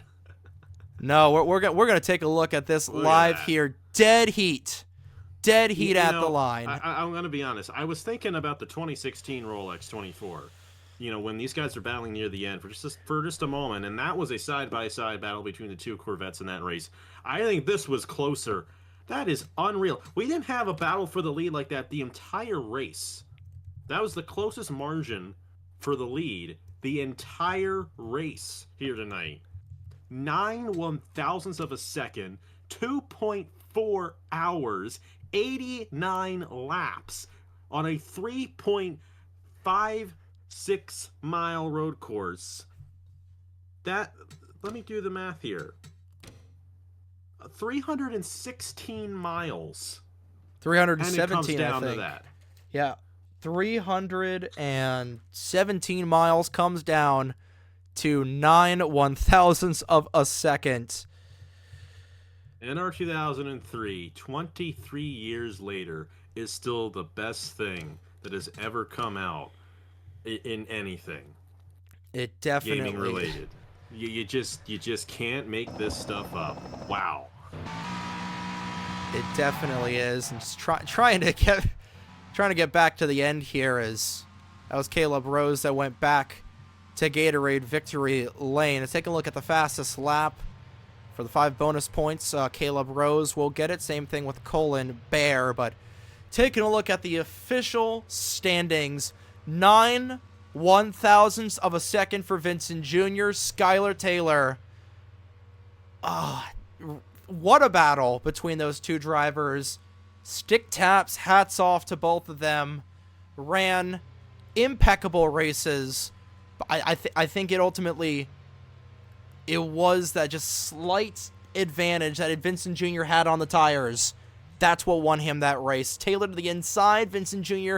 just barely able to hold him off, and lost in all the chaos was Caleb Rose in third. And again, overshadowed by that victory was Daniel Bouchard making history, getting his second Daytona 2.4 win. Aaron Abel finishing second. Alex Lozano rounding out the podium. Oh, I gotta catch my breath, Alex. That was... You gotta love it. Oh my goodness, what? I wasn't thinking about this. You texted me like Thursday, and I was like, "Oh, you're free tomorrow." Like, not quite. But I gave you this Tuesday night, and I'm very glad I did. I'm so happy to have called this race with you, because this is one of the best races that I think I've ever seen from a commentator standpoint on my end. I've had a lot of good races myself. When you do it for over a decade, you're going to get bangers. But this was a certified banger, no doubt about it. To those of you who watch tonight, thank you for supporting this race. Thank you for supporting Trey's channel as well here. He does an excellent job with all he does, and it was such an honor to be a part of it again. 3 years in a row. Looking forward to next year already with this race. Wow. I don't think we can top that. We only got 8 1,000ths of a second below to be able to top that. And Nicholas Samadeo is not in this race, so... Wow. Mike Vincent Jr., what a win. That is such a huge race victory for him and that team, and they absolutely deserved it. They were the dominant car earlier on, and they got it right at the end. What a race here at Daytona. Absolutely. Couldn't have said it better myself. And the best part about this, we still got 11 races remaining after this contest. But Mike Vincent Jr. gets the win. And again, Daniel Bouchard winning GT Daytona. We have yet to see a last lap pass in GT Le Mans for the race win. And 9,000 seconds away from having that. But that is going to wrap it up here from the Daytona International Speedway. Congratulations once again to Mike Vincent Jr. and Daniel Bouchard for winning the 2025 rendition of the Mike's Hard Lemonade 2.4 hours of Daytona here at the Daytona International Speedway. And like we said, we're going to rack them back up and send them back off going in about a month's time on February 22nd at 3 p.m. Eastern will be the Napa, California Grand Prix from the Willow Springs International Raceway, part of the doubleheader weekend between the Flowmaster Grand Touring Championship in the Mission Barbecue Cup Series. I believe actually that FMGT race is the 20th of February, not the 22nd. Have to double check on that. But an instant classic here tonight at the World Center of Racing, and all I can say is I hope that the Rolex 24 produces a similar show to this here tonight. IMSA Racing always puts on a good show, and the FMGTC doing a great job at being the opening act here tonight.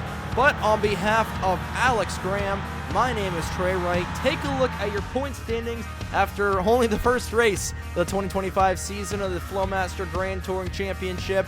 And from the Daytona International Speedway, on behalf of the North American Sim Racing Network, have a great evening, ladies and gentlemen.